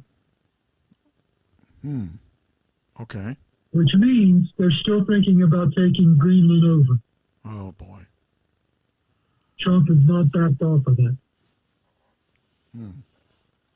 He wants it because he doesn't want any feedback, because he doesn't want any pushback when he wants to do something militarily to Greenland. Okay. He doesn't want anybody telling him not to do it. So he wants to own it. He wants to make it a state, or a protectorate, at least. A protectorate. So he can do whatever he wants to do in Greenland. He's worried that Denmark will throw monkey wrenches into his plans. Because Greenland belongs to Denmark. Interesting. So he wants to have total control for defensive reasons. I thought Greenland was its own thing. I didn't realize it belonged to Denmark. It belongs to Denmark. They're part of Denmark. So Trump wants to buy it, or he has threatened to take it. This whole threatening to take it thing, I think that he just wants to get it and call it Trump Island or something. You know. Welcome to Trump Island. I just don't. The guy, if he wasn't such an egotist, I wonder how much of that stuff weighs into his decisions to do things. I don't know. I wonder what would have happened by now if we had had any other president in the world but them. I just can't understand. I mean, I have an article here. Democrats can't escape the Bidens and their drama, even if they're done covering for them. They, even that kind of stuff. It's like, well, they were bad in their own way, and I keep thinking, well, they're the gift that keeps on giving. Yeah. Because Jill's trying to sell her book, and she's making one dumb statement right after another. And the son is never going to give up till he dies. He just does stupid things. I mean, if you think you're being watched by the world, you are. I mean, the guy's done so many criminal things, and he's been pardoned for those. So what does he do? Look for more things he can do. The guy, I would stay so far out of the limelight, and I just don't think it's common sense. Yet I don't think people in politics have that. I don't know. There's a biblical proverb that says the longer you stay silent, the smarter you look. Yeah, I believe that. Boy, I just don't understand. So Biden Jill doesn't want to seem to live by that. Well, Biden, Joe probably doesn't even know. He probably doesn't have any. Joe probably doesn't know. He probably doesn't. You think about how bad he was at one point, and think about this is a couple years later now. How bad it doesn't get any better than that. So I don't know. The best decision he made was to drop out because it just eliminated some of the crap he was being eyed for. I feel bad for the guy. Because he never really was president, because all this time that when he was president, he really wasn't making the decisions, and he didn't, Obama was making all the decisions. It was just horrible. Obama put all his people in Joe's cabinet, in Joe's inner circle. Yeah. It was all Obama people. Obama ran it. Yeah. For 4 years. He made a quote about how, well, I'm the one that started all this stuff. Well, yeah, you were, and you were the one running it still. So it's it just was easier because it was all your stuff already just sent to a different name. That's just So there's this Marquette Law School national poll. Okay. This is between Democrats and Republicans. On immigration, Republicans have 46% of the country. Democrats only have 27% of the country who think who will do a better job. In national defense, 42% of the country think Republicans will do a better job. Only 27% think Democrats will do a better job. Here's one, crime. 41% of the country thinks Republicans will do a better job. Only 19% think Democrats will do a better job. Wow. Well, the progressives don't think criminals should go to jail. Society made them criminals. Society needs to fix them. The mayor, now this hits home with me, the mayor of Seattle just made a ruling that they're not going to make you be sober to go into their homeless shelters. What? Okay. Well, I mean... Because it's not their fault they're addicted. Oh, come on. So why should they be... You know what they're going to have? They're going to have rapes and murders and fights. Jeez. There's no treatment facility that would ever allow an intoxicated person into their facility. Right. It's unheard of. But yet this communist in Seattle is allowing it to happen. Her own people can't be in favor of it. Not the people that run the shelters. Because they're at risk. The staff is at risk. Forget the people that come in there. How about the staff having to deal with drunks, lunatics, paranoid schizophrenics, unmedicated, and then they drink? On top of being paranoid schizophrenic, they drink. You want to see demons come out of a paranoid schizophrenic, get them drunk. This is insanity. It is. It's insanity. On taxes, it's 33-31 Republican. The economy, the Dems have this, 35-32. 35% believe the Dems would do better on the economy. That's a problem for the Republicans because that's what's going to sway this next election is the economy. They're down 3 points in this poll. And then health care, get this. 44% believe the Democrats would do a better job at health care. Only 24% believe Republicans would do a better job at health care. Now, that's because 44% of this country wants government-run health care. And that's what the Democrats want. They want government-run health care. I don't know how you feel about that, but I know what it's like in Canada. What's it like in Canada? Is that better or worse? Well, my aunt and uncle used to drive across the border to get medical care. Jeez. And they used to drive from Ontario into Detroit to get medical care at the Mayo Clinic because they could afford it. Wow. Instead of waiting months to get something done in Canada, they got it done immediately at the Mayo Clinic because they paid cash for it.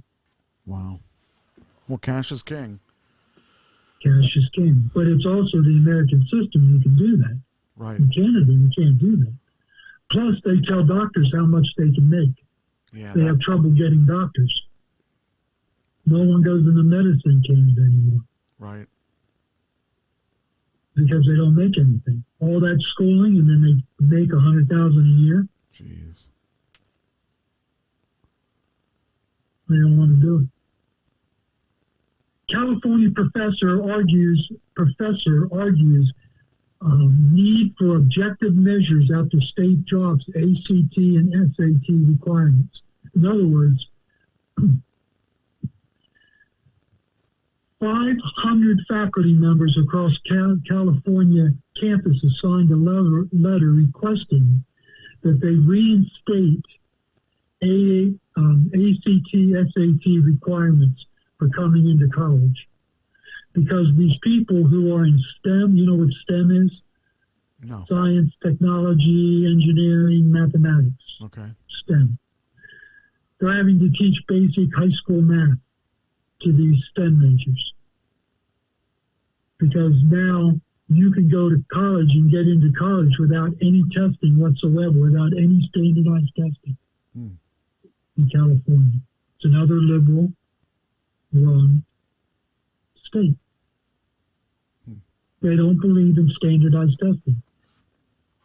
And so professors are saying, I'm spending all my time teaching basic math to people. Wow.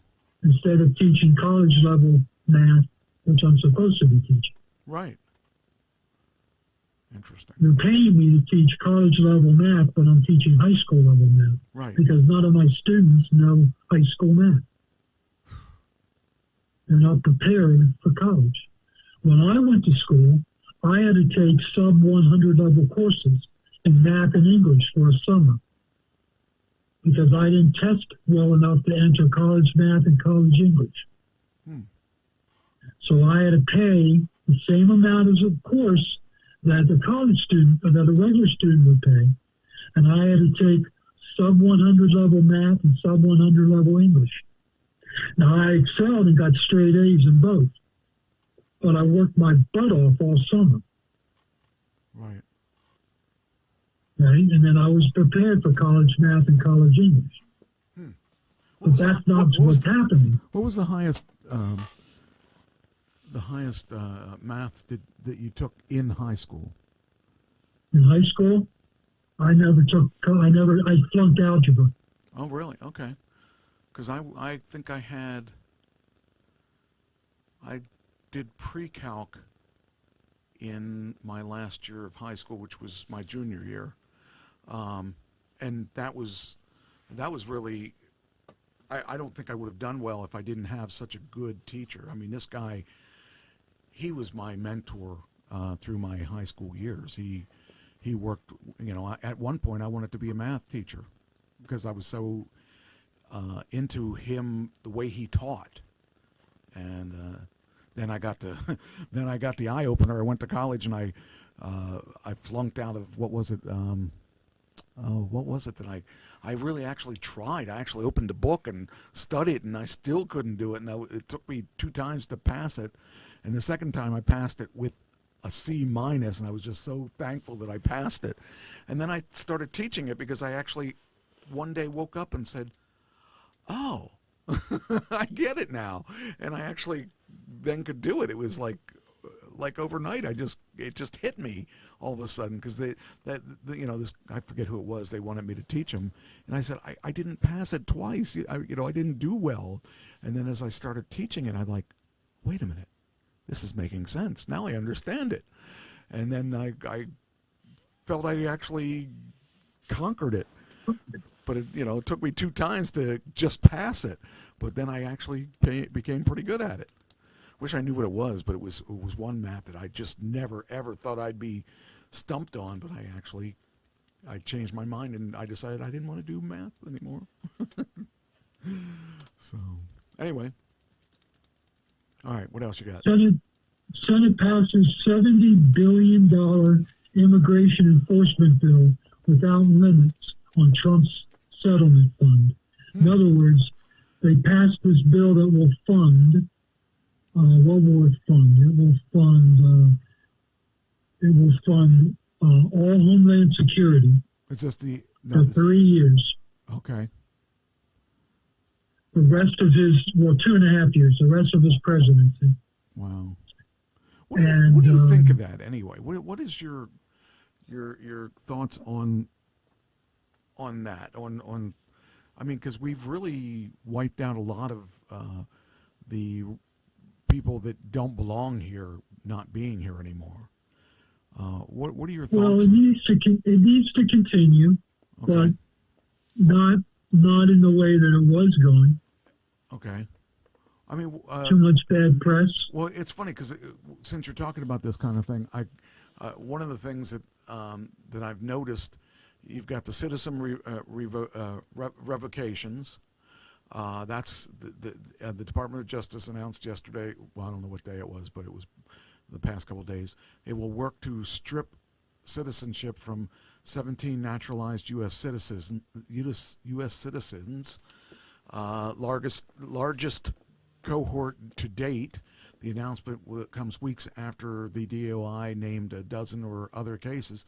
Now, these are people that became naturalized, but then ended up doing bad things. So I don't have any problem with them being kicked out and denaturalized. Denaturalized, I guess is the right word. Denaturalized. I don't have a problem with those people because they did things that they definitely don't deserve to be naturalized.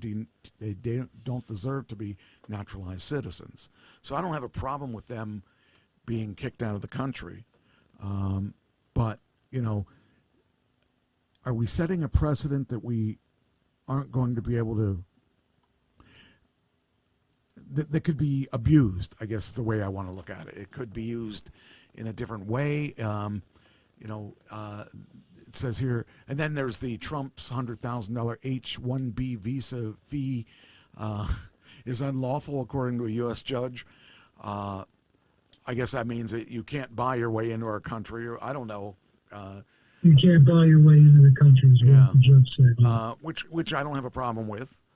Some of the things, I mean, I believe that the heart's in the right place for some of this stuff. And as far as the $100,000 fee, it wouldn't be fair to people that can't afford that need it. Correct. Like if your country's being overridden by scoundrels that are going to destroy your country, and you're coming here for asylum, those people aren't going to have $100,000. Well, the other thing Trump has done is he's making people go back to their home country to apply for asylum. Yeah. Some can't go back to their home country. Right. They'll be killed. That's right. That's what I'm saying. It's I don't think it's not cut and dry. It's not it's not like only one thing ever happens that'll cause it to to do that. There's not a one size fits all with this. That's the problem. That was a one size fit all decision, and it's not workable. And where the $100,000 that would be struck nice, down in court too. The $100,000 would be nice, but it means we're going to bring in the drug lords, and we're not going to bring in the people that really deserve it. Maybe, I don't know. It's hard. I mean, Trump's trying to do the right thing. Sometimes he sticks his foot in his mouth when he's trying to do the right thing. Mm-hmm. So they passed that big bill. That was a fight because that's what shut down the government for 85 days. Okay. And they finally got around to passing it. Along party lines, however, was no Democrat support. White supremacist group, Patriot Front growing across U.S. Internal files show that the white supremacist group, Patriotic Front, is recruiting through fight clubs and propaganda as it seeks 600 members by July 4th. Wow. It's in 49 states. The leader is Thomas Rossoon. He was 27 years old. He started it when he was 19 years old. His Patriot Front employs disciplined, choreographed optics to present a mainstream face while maintaining ties to active clubs, fight clubs, decentralized networks where members train in mixed martial arts and recruit. So in other words, they're trying to recruit people of a certain thought pattern. Okay. And they're going into fight clubs and trying to recruit. It is the number one white supremacist group right now. Wow. And it's growing. Interesting.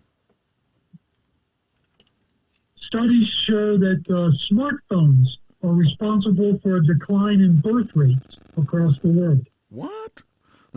Researchers say smartphones diffusion cut teen fertility rates worldwide, with the U.S. birth rates among girls 15 to 19 falling 71% from 2007 to 2024.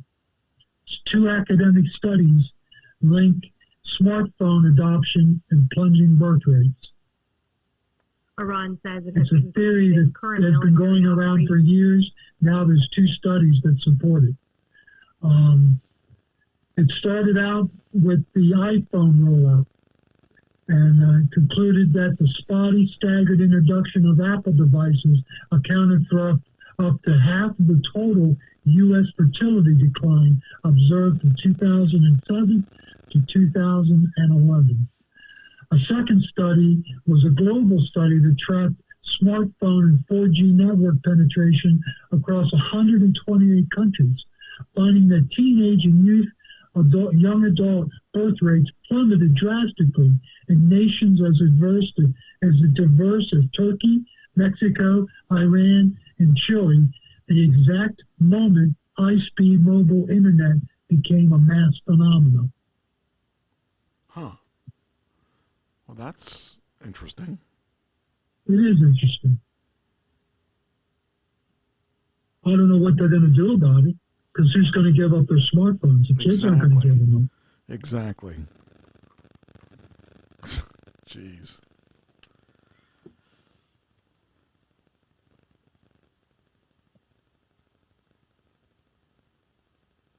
So I'm going to turn it back over to you now. I got some other stuff, but it's old.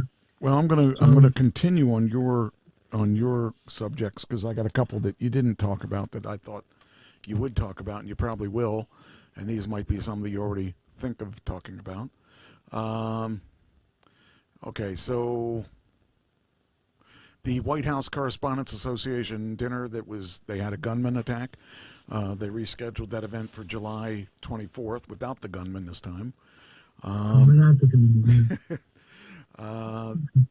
Trump he's not invited? I don't think I don't think he has an invitation on that. Yeah, I think Think he's all tied up? Yeah, I think so. Let's see. Well, what's that say? 5G kills. Oh, apparently I said 5G kills, but that's because somebody's on my account in the chat room, and it's not me. So I didn't put that there. I remember. Do you remember that when they were saying, "Oh, this new 5G is going to kill us all because it's got radiation and all that"? Oh, people are idiots. I also have something about Trump administration to scrap $1.8 billion anti-weaponization fund now. We were just talking about that the other week, but there was a new article about that. Russian strike kills at least 22 people in Kiev and other Ukrainian cities. Wounds more than 130 others in the deadliest offensive move in months as peace talks remain stalled.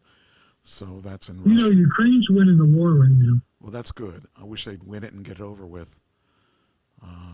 Do you know how they're winning? They're winning through drone technology. They are light years ahead of the rest of the world in drone technology. Well, if you ever watched America's Got Talent, which this is going to sound like a weird tie-in, but they have done some really high-tech auditions and stuff that I would have never, ever seen coming out of the Ukraine.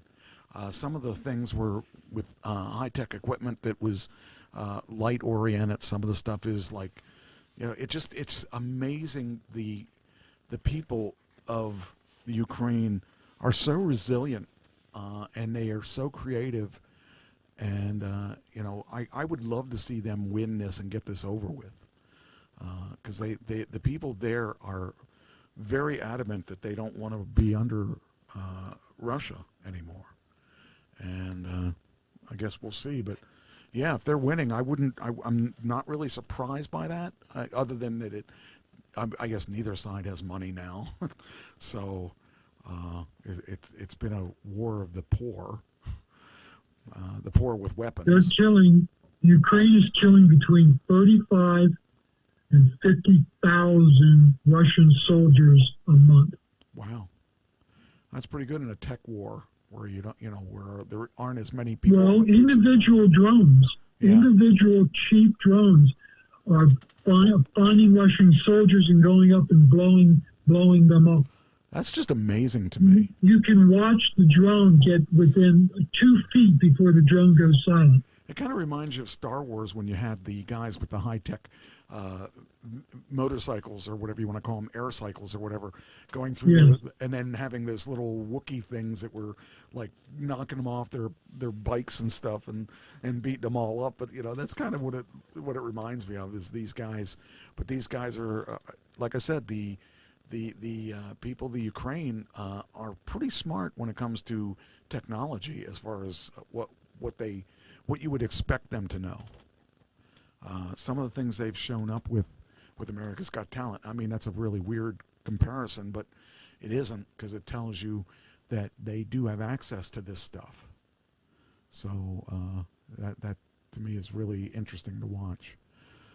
And with drones, they are attacking miles deep into what was used to be, in any other war, protected area where you were with area. With drones now, they're going in and they are destroying tankers and trucks. Right. Yeah. And way behind enemy lines. To me, that's amazing. So that's because their drones are so good and so cheap that they're just. Ukraine is teaching the rest of the world how to do drone warfare. When I said about the 17 people that they were going to denaturalize that push, I don't know if I mentioned why they were going to do that, and we may have already mentioned that's why I'm not sure that I mentioned it, or I don't even know if you did. Mm-hmm. But they're doing this because these people came into the country, and then they started doing illegal things. So they're being kicked out of the country and denaturalized. And some of them are sexual crimes, and too. some of them are drugs related. So yes. I wanted to talk about that shortly, and then I. And the court system they'll be tied up for years in the court system. Yes. Then I think we already talked about why Trump is avoiding a return to war with Iran, right? We were talking about that, right? Yeah, we talked about that. Okay, so I wanted to cut that out of the. Then there is we talked about you talked about the disabled tanker and the FA-18 fighter jet disabled the tanker. I think you said about that, so I can take that off the list. That was something that I had as well. And then we got we talked about the brokered deal. Cut that out. Okay. And we this one I thought was really good. You didn't mention this one, so I'll mention this one. U.S. judge scraps Trump policy restricting wind and solar tax breaks. That is cool. I'm glad. Because Trump wanted to restrict wind and solar tax breaks, and the U.S. judge says, no, we're not going to do that. So that's good, too.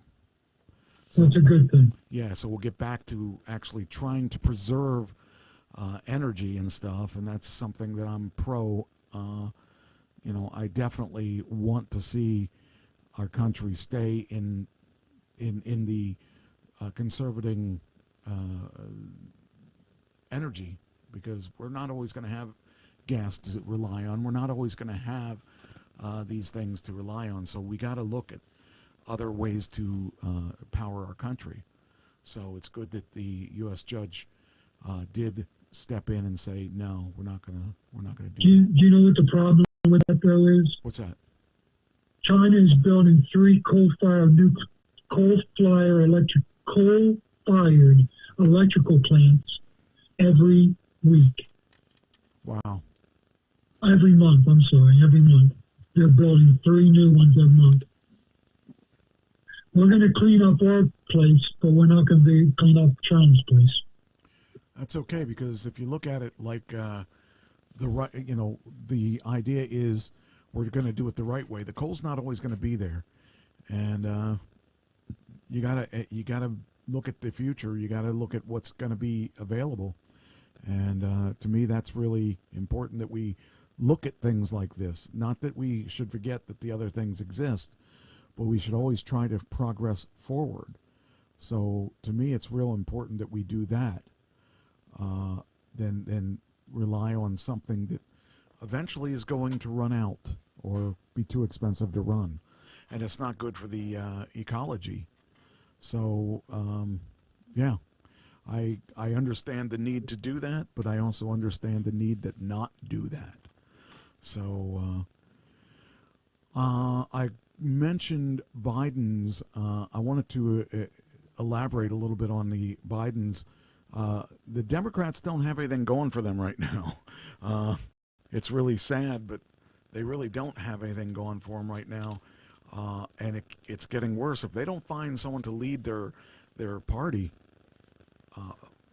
we're going to get stuck with Democrat or more Republicans. I don't have a problem with Republicans, but I do have a problem with our current situation. So, the problem that we have now is that even though the Bidens are out of office, they're still causing all kinds of problems. Says you could almost feel sorry for Joe Biden when he crashed his wife Jill's debut book talk into New York last week, standing in the shadows of 92nd Street Y and no microphone in sight. The former president looked lost as he rasped to his wife, "Who do you love most in the whole world?" Upon stage, resplendent in a pastel skirt suit and in her starring role alongside Whoopi Goldberg, Jill responds, "Whoopi," laughs and turns on her stiletto heels. Maybe it was a comedy routine that the former first couple had practiced, but it fell flat. There wasn't much laughter from the audience. Who humiliates their 83-year-old husband in public to try to boost their book sales? Yeah, it's kind of pathetic. It's really, and it's sad. It says Dr. Joe Biden. That's who, a 76-year-old egotist who, in her delusional attempts to rewrite history, claims that she thought that Joe was having a stroke when he malfunctioned and started babbling some of the more unintelligibly than usual, his first and final debate against Donald Trump almost exactly 2 years ago. Joe said something nonsensical about beating Medicare. Is he short-circuiting? I thought.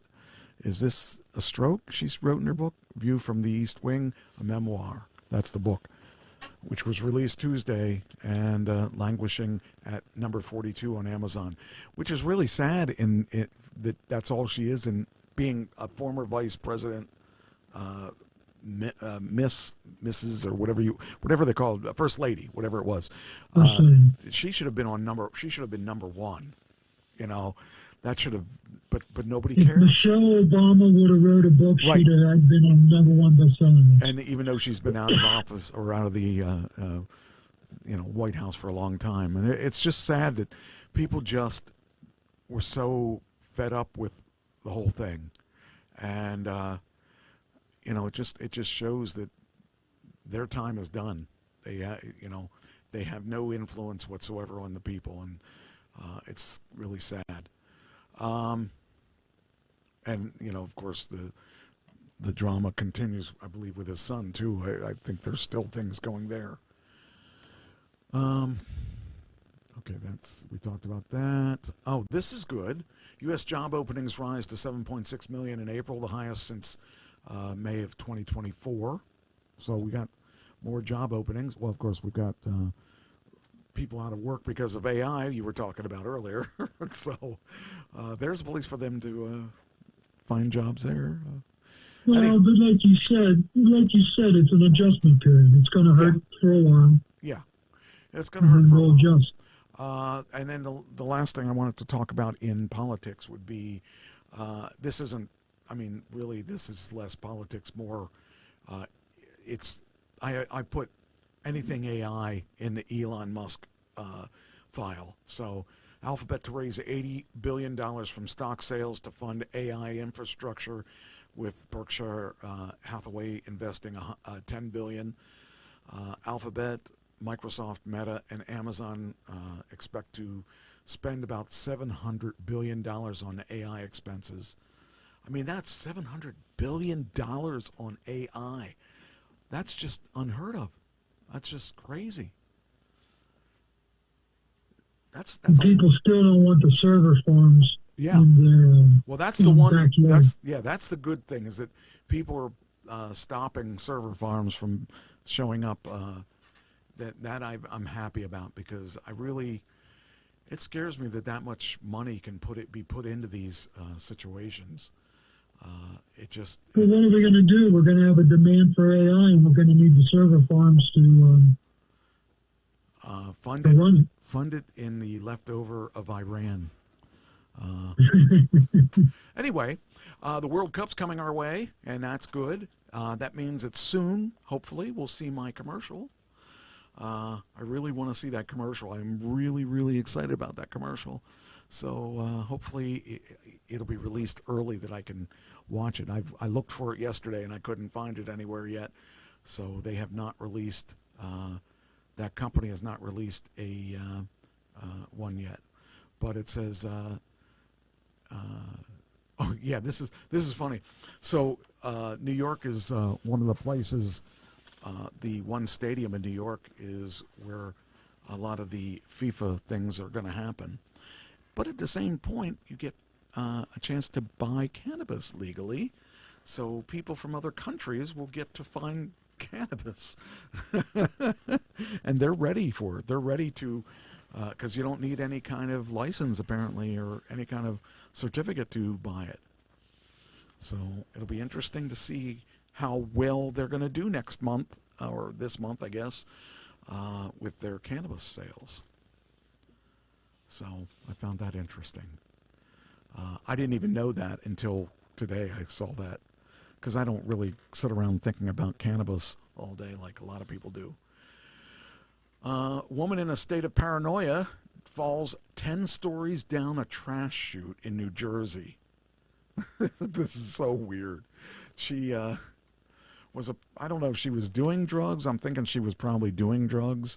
But she's in a state of paranoia, and wow, she's still alive. The woman in a state of paranoia fell 10 stories down a trash chute inside a New Jersey apartment complex, and cops suspect that she was high and drunk at the time. The woman, 25, screamed as she plunged down the 3-foot-wide chute just after 1 p.m. in Hackensack on Sunday. She had been in the building visiting her pal, but was in a state of paranoia when she left. Before walking into the garbage room alone and climbing inside the chute. So there you go. There's the chute, I'm guessing. These people. Oh my goodness. Mazel Gutierrez was throwing boxes away inside the 7th floor garbage room, and the woman was screaming in a different language. All I hear is screaming. I got so freaked out that I left. I ran. I mean, not I ran. She ran. She ran. I was like, wait, hold up. Maybe somebody needs help. Gutierrez also claimed residents on the 14th floor heard knocking on their doors before the woman fell.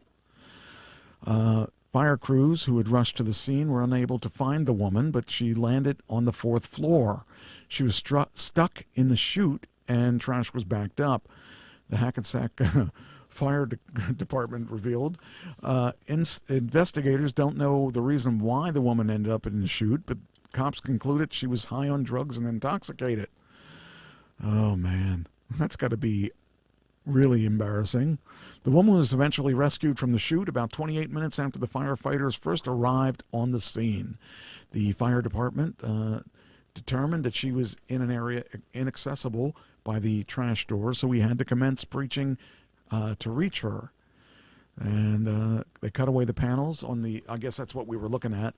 The looks like the here we go. There's the garbage room. It looks like they were cutting in the panels and to find her. Jeez. Talk about a really trashy woman. Oh, my goodness. I mean, I can't even imagine. I think I would have to move to another country. Well, she probably should have anyway. They used saws to breach it away and were lucky to remove the trash out of the bottom and accumulated it in the chute so that they were able to safely remove the victim away. She was hospitalized with significant injuries to her lower body, and one firefighter was injured cutting their arm on the metal. So she's lucky. I personally think she's lucky that she didn't die. So, speaking of something I wanted to tell you, I did this audition that you probably pretty much dig. I did an audition for Adidas last week, and I was told that they picked me out of a lineup. That's how I got picked for those other commercials. So I knew what they showed a picture, or they basically described what the audition was for. They didn't send you a script or anything, but they kind of told you what it was about. So what it was Adidas on the Penn State Capitol campus, on the Penn State main campus, and they wanted someone to do this, someone who they feel would do this audition right. So I decided I was going to make up an audition on Capitol campus, because I knew that they were doing it around the lion, the Nittany lion. So all I knew was that the person was going to be doing measurements of, and I figured since it's Adidas, probably of the feet of the lion. So I dressed real nice, and I did this impromptu thing, and I cut it up and made it look really like a commercial. And so I sent it in, and it looked pretty good when I was done with it. So I think it'd be cool if they picked it.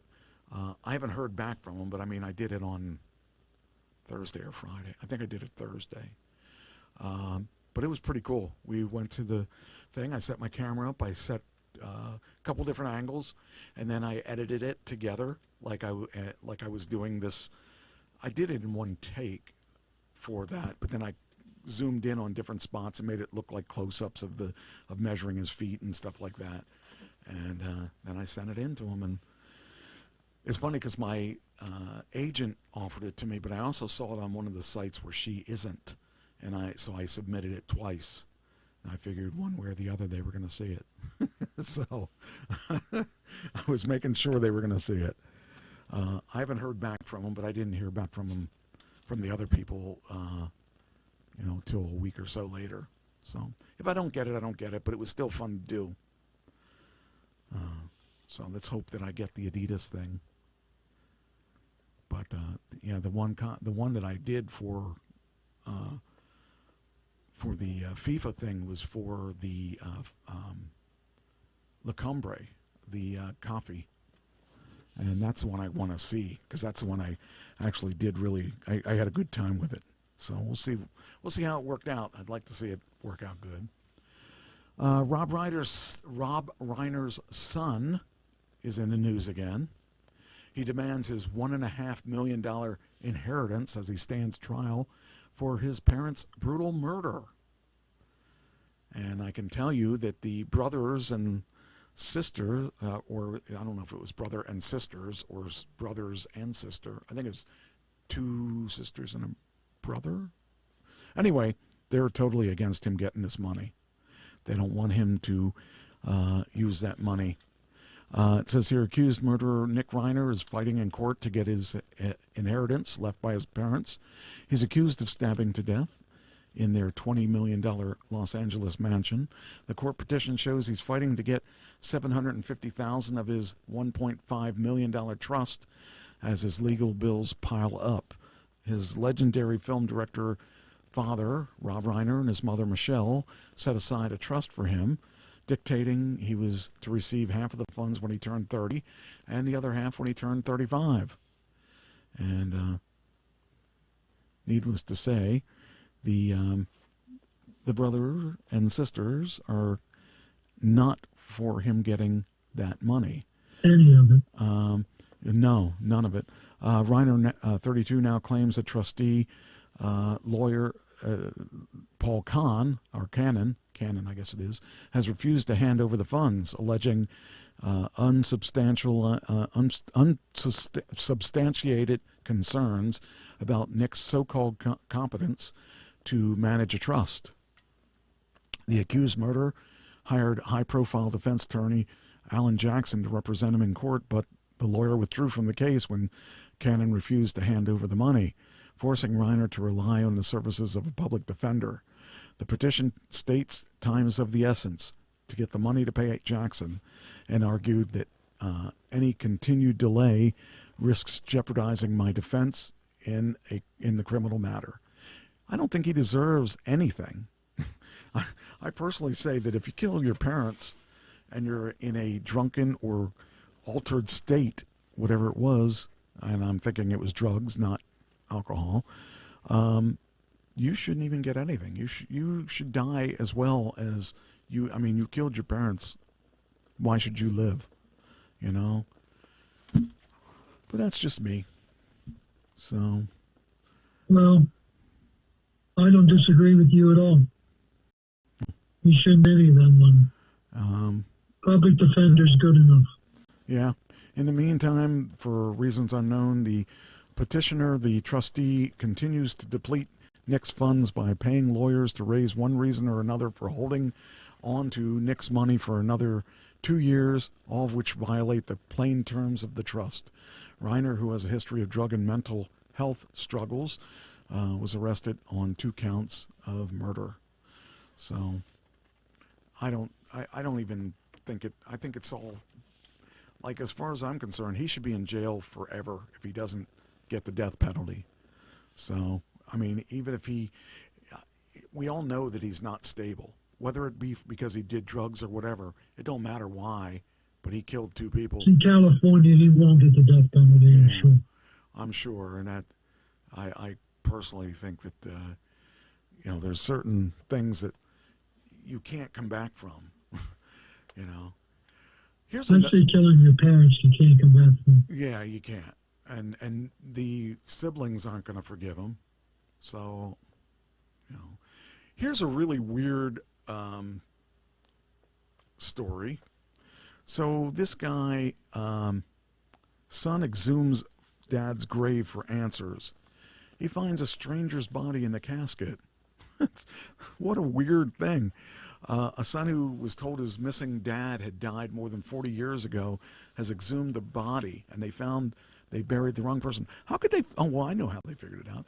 Mark Wells, 52, has spent decades wondering what really happened to his dad, who disappeared age 38 in 1985. After becoming frustrated at the lack of answers from the authorities, he paid to get his dad's remains exhumed in hope to find that a new DNA would help solve the mystery. But Mark was stunned to find the results come back and revealed that the man he buried and mourned as a child was not his dad and belonged to a complete stranger. Now that's got to be a weird. I mean, I guess at some point it don't really matter, does it? I mean, if you've been without him for 40 years or 50 years or whatever it's been, if you've been that long without him, finding out that he isn't there, the only thing that would be weird about it is wondering if that guy's still alive. But I don't know. You got to think that it was just, I would hope it was a mix-up, but I don't know. We'll never know. How are you going to find out 40 years later? The body you thought was Dale's was found in Colfax, California, a quarter mile from his then wife's house, 8 months after he was reported missing. According to his son, his body has been ransacked by animals. The police have never been able to find out how Dale died or who was responsible, leaving Mark searching for answers. Mark, a business owner from the Bay Area, said, "I want to know why that person's buried in the ground instead of my father." I don't think you're ever going to find out, unfortunately. More importantly, I want to know if my father is alive. Well, if you're like 50-some, your dad would be, say, 70 or so, at least. You're not going to find him. I mean, if he wanted to be found, he would be found. And if he is buried in somebody else's grave, or we're never going to know. That's something that's you're never ever going to know the answer to. So he was 12 years old when his mom told him that his father had been killed in a hunting accident. So I don't know. I don't think he's ever going to find it out. I think it's sad, but there's things that you got to just let it go. It's you're never going to know. I don't know how you could ever find that out. I mean, because it's, so long ago. If it was just a week ago, if it was only a year ago, 2 years ago, 5 years ago, it might be easier. But we're talking about, 40 years or whatever it was. That's a long time. I can't imagine, unless somebody speaks up, no one's ever going to know. So, yeah, it's really weird. His dad died at 38, or his dad disappeared at 38 in 1985.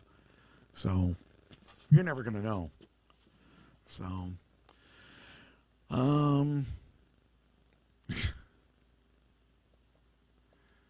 this is strange. So this California wife had a side business, and waiting for it didn't open. Why didn't you open? Okay. So this California wife had a side business, and she learns her fate for killing a man in kinky sex act. So she had a fans-only account. You know what they are, right? Yeah. Okay. A California fans-only model and high-end escort had a breakdown on the stand Monday as a judge slapped her with a 4-year sentence for involuntary manslaughter in the case of a client doing a sexual activity with her. Michaela Reitersdam, 32, pleaded guilty last month to after Michael Dale, 55, died of asphyxiation when she placed duct tape over his mouth in a plastic bag and saran wrap over his head during the recorded encounter. That's her. She stood behind the barrier while on the stand in San Diego Superior Court Monday, where she wailed and cried as she issued an apology to the victim's family. Through the tears, it says, "It needs to be said. There are no words. There are no words. I'm sorry is not enough. And I have a million emotions, but I would say the desire to go back and undo this would be at the top if I could change this." While the death occurred in San Diego County, authorities said the woman had reportedly been working in the industry approximately 10 years. She was based in Menifee, Riverside County. Because Dale's limbs were bound during the encounter, he was unable to move the items covering his mouth and his head. He remained inside the bag for approximately 8 minutes, leading him to be brain dead the following day. The woman whose husband was aware of her OnlyFans site and helped manage the business said she immediately called 911 following the incident. And she's married to Brandon Reilersdam and has 3 sons, according to the site. Secret Hostess, where she posted the pictures of herself and boasted about her secret life under the name Ashley Sinkle, where the H is silent. I don't know where there's an H in there, but Dale reportedly paid her $11,000 for this to get killed, I guess. That wasn't the idea, but that's what the situation was when it was all said and done. So she described herself as upscale, classy creation with 10 years of experience. On her Secret Hostess page, she claimed to be a chameleon of the industry, offering intoxicating and provocative performance and naughty games. Her website advertised several services, including Ultimate In-Call. Her highest priced offering was $1,500 when he paid $11,000. Other services included toy show for $200, wild in-call for $1,100, and mild in-call was listed at $800. Out-call services were at rates $300 lower than corresponding in-call. So she ended up, killing this guy because she wasn't careful what she was doing. I guess it must have been a BSM thing. He had her, or where she had his hands tied and had his mouth taped, and I don't know why she put a bag over his head, but, that was kind of careless. So she's going to pay for that. I think she deserves it. Yeah, that was sad. I mean, the guy paid $11,000 for someone to kill him. I wouldn't pay $11,000 for the best orgasm in the world. I don't know. But that's one less prostitute off the market for a couple years. Here's one for you. You have Walmarts there, right? Yeah. Woman finds herding goats through Walmart. Women found herding goats. Everything's bigger in Texas, including the shopping experience. A Texas woman is facing charges after police said she herded a small group of goats through a Walmart, all while drinking margaritas from a plastic jug like it was a happy hour on the ranch. According to authorities, stunned shoppers watched as the woman strolled through the store's front entrance, guiding several goats down the main aisle, pausing occasionally to take a long sip from the jug. Witnesses say she appeared calm, confident, and completely convinced it was a normal way to run errands. She had the goats under control. One shopper reportedly said it was the margarita jug that really sold it. Employees initially assumed it was a prank or a social media stunt, but the situation escalated when the goats began wandering towards the produce section. Shoppers pulled out cell phones as the woman allegedly laughed, called the goats by name, and continued browsing while drinking. Store management contacted police after repeated requests for her to leave were ignored.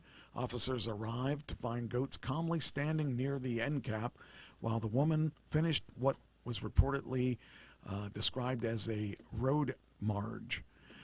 Police say she appeared unfazed by the intervention and allegedly asked if the goats could just wait in the cart. She was taken into custody without incident and charged with disorderly conduct and alcohol-related offenses. The goats were removed safely and turned over to animal control. The incident quickly went viral, with social media users dubbing it everything from target practice, but Texas, to farm to aisle shopping. Others joked it was the most honest depiction of a Walmart culture yet. There's the woman. So I don't know. She looked the part, doesn't she? Yeah, she does. She looks the part. As for the woman, her grocery run ended not at the checkout, but in handcuffs with goats shopping solo. So there you go. Oh man, there's just too much weirdness. But that's the way the world is nowadays. How did I get all these Facebook things? I didn't want Facebook things. But yeah, that was. I saw that and I thought, well, that's perfect for this show. I like weird stories, and that is about as weird as it gets. All right, next. Yeah, let's see. Oh, we talked about this last week, I think. We talked about this sex slave lawsuit. Where is she? Where's she at? Oh, there's the guy that says he was a sex slave. Right. And it says here, former J.P. Morgan big shot Chayu Rana, who accused his female boss of forcing him into humiliating sex acts, is pulling the plug on his case to make way for a more comprehensive federal lawsuit. Rana's new legal team, a total of 5 lawyers, claims in explosive new filings that the original suit left against Lorna Hajdini left out crucial federal violations, including race discrimination, retaliation, and interference with family and medical leave. The full airing of grievances should now take place in federal court rather than state court. And that guy there is just, I don't even know what to think of him. He probably, chances are this is what happened. He found out things about her, that she was dominant and all that stuff, and then wanted to be part of it, and now he's making a big deal out of it because he didn't like what was being done to him, but he was already under contract. And chances are that I guess Christine said the bag was overkill, is what she was talking about with the goats. Anyway, his new lawyers, according to the filings and statements made Monday, claim there's no substantial new evidence that we have uncovered. So I'm curious. Oh, there's the woman. That's the woman. So I don't know. I think this is something that if it happened to me, I wouldn't want it to go any further. I think I'd want to brush it under the carpet. And at least she didn't tie him to a table and put tape on his mouth and cover his head with a bag. You know, he should be lucky to be alive. Some people pay $11,000 for that kind of service. That's right. It just amazes me. I mean, because you won't get into that situation if you don't do something to get in that situation. People don't just tie you down. I mean, he's a guy. He could have fought her. He didn't have to submit to what she wanted. I don't know. It's just a guy looking for a payday, I think. So, I don't know. It's funny how people do get themselves in the situation. I mean, if it was a female, it would be different because, you know, males can actually be forceful and force you into a situation like that. But, I mean, no guy is going to have that problem. The woman who duct taped the guy, bound him, and put a bag over his head, the bag was overkill. Oh, okay. I see who you're talking about now. Here's a really, you know, we talked about OnlyFans, right? We talked about that woman. Well, here's another OnlyFans thing. OnlyFans mansion is elite Washington neighborhood busted as cops make horrifying discovery inside. Now, this is I guess a decent place, decent looking place. What neighbors thought was a rowdy party mansion packed with luxury cars, alcohol-fueled gatherings, and weekend chaos turned out to be the center of a disturbing human trafficking investigation as detectives found the property to be operating as OnlyFans Hustle House. Police raided the sprawling Bellevue, Washington mansion before dawn Thursday after months of complaints from residents who said crowds regularly flooded the normally quiet neighborhood. Bellevue is an elite neighborhood famous for its association with tech wealth, including former resident Jeff Bezos, who founded the Amazon while living there. They started having parties every Saturday night. One neighbor who asked to remain anonymous for safety reasons said, just piling out cars. Some of them would be brandishing bottles of vodka, reveling in the streets with their way to the house. And this place is not like a cheap place. This is a really nice house.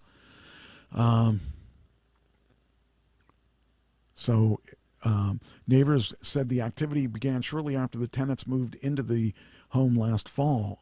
What initially appeared to be an out-of-control party house quickly became a headache for residents dealing with blocked streets, traffic, and late-night noise. It became a real nuisance because nobody could go anywhere. So we all started calling 911. But Bellevue said the investigation uncovered far more than neighborhood nuisance. Detectives believe the property was operating as an OnlyFans content house. according to the court documents. During the raid, investigators recovered over 300 cell phones and more than 50 laptops, a notebook listing women's names and earnings, a whiteboard labeled content plan, financial records, and multiple luxury vehicles. They weren't very good at being discreet. So, court documents alleged several women were recruited to create adult content for sites OnlyFans, Chatterbait, and an online video chat room. After being promised thousands of dollars in monthly earnings, the women later told detectives they were locked out of their accounts and unable to access money they had earned. The alleged victims also claimed they were forced to spend their at least 8 hours a day chatting online with fans in addition to recording content. When they resisted the demands, the court documents state that they were threatened, beaten, and restrained. Police arrested one man in Thursday's raid. He's being held for $5 million bail and expected to appear in court on Monday. For neighbors, the raid answered months of questions about the activity going on behind the mansion's doors. Now there's a party. We thought that Paul's place was the place to party in our college days, but man, Paul didn't hold anything to that. Oh man. Idris Elba. Do you know who he is? Elba? You know who he is? Yeah. He's a black guy that is very. He's like an action star. He's actually very, very good. He says he never imagined a world where a black actor would be cast as James Bond.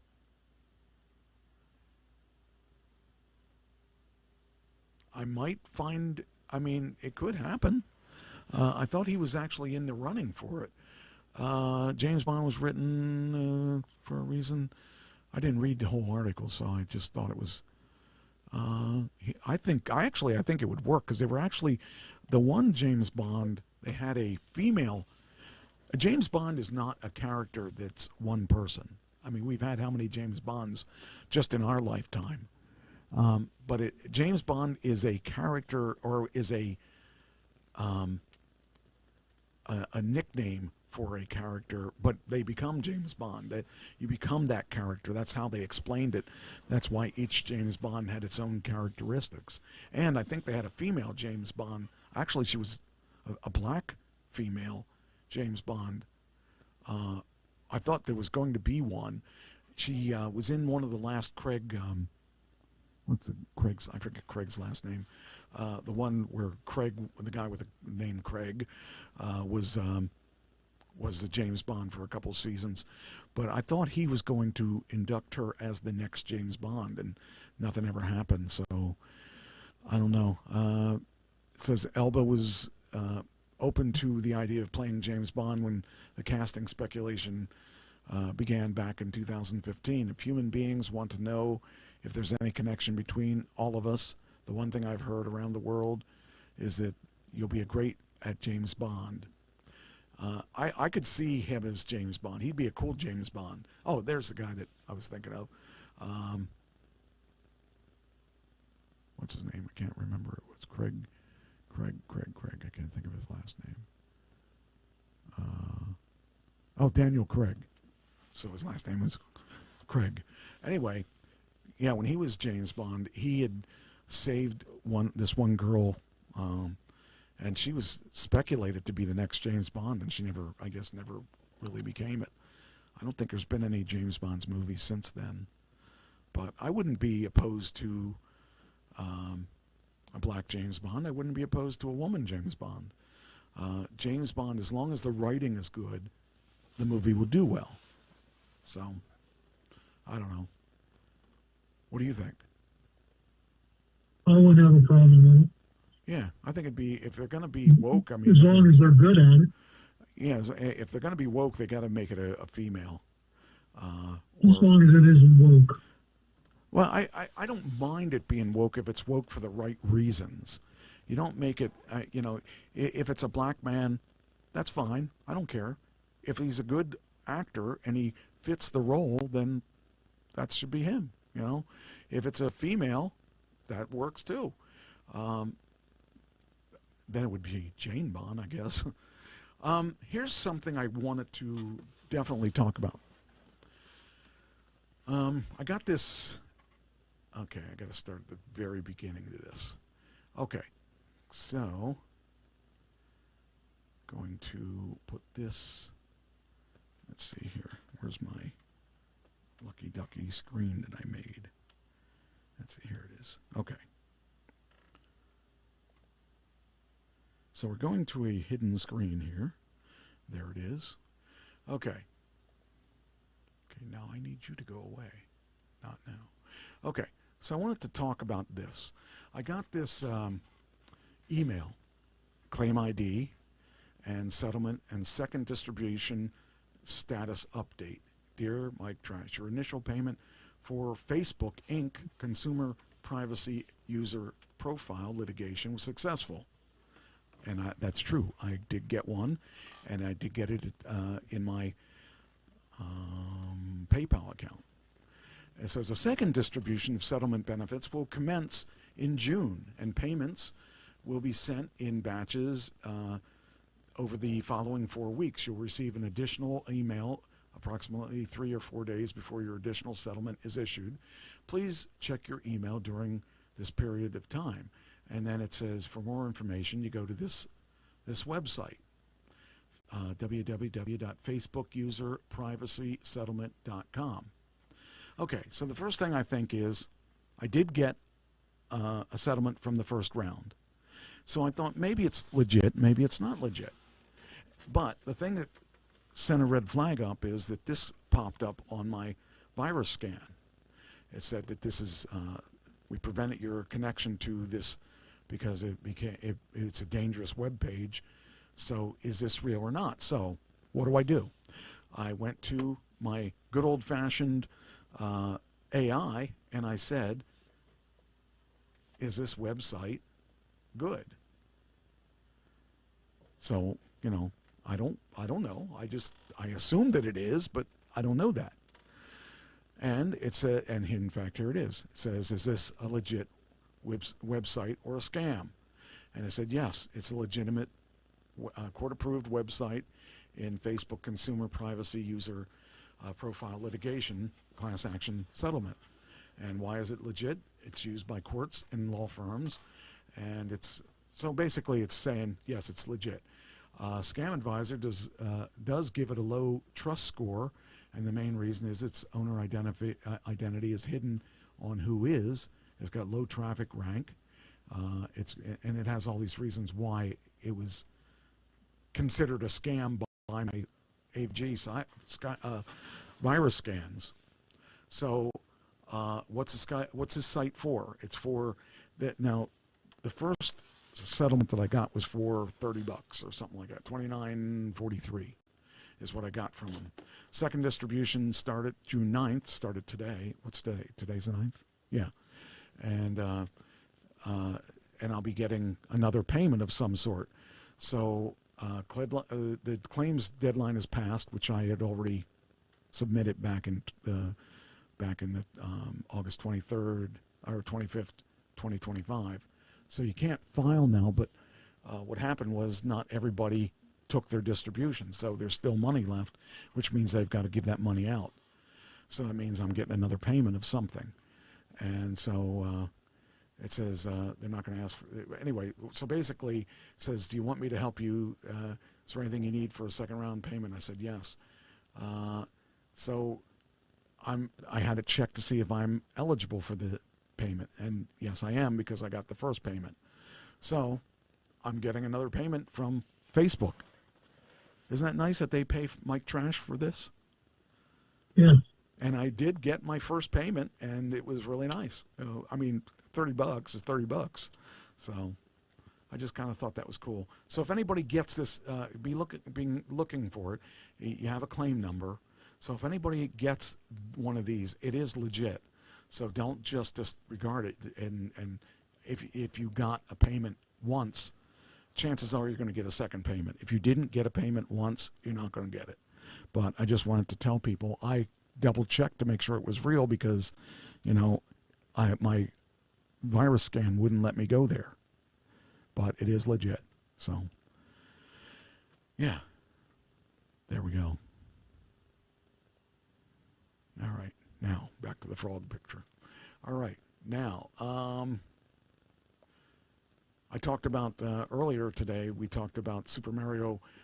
It's grossed over $1 billion at the box office, the first film in 2026 to do that. And they did another 428. Well, it meant that they did 428 million in domestically, and 571 million internationally. That's a lot of money for a Mario movie. Well, that's a lot of money for any movie. So it's good to see that Mario's still drawing something. Okay, so they have another. They got another scary movie that just came out, and it says here, more than a decade after the last installment of Scary Movie has proven itself, it's got staying power, landing at the top of the box office with an estimated 55 million in domestic ticket sales for its debut weekend. Coming in second in the weekend's new openings is Masters of the Universe, earning 29 million. I wouldn't have thought that Masters of the Universe would have come in that low. I would have thought that kids of that era, which would have been kids that grew up in the 90s, I would have thought that they would have gone to see this Masters of the Universe, but apparently they didn't.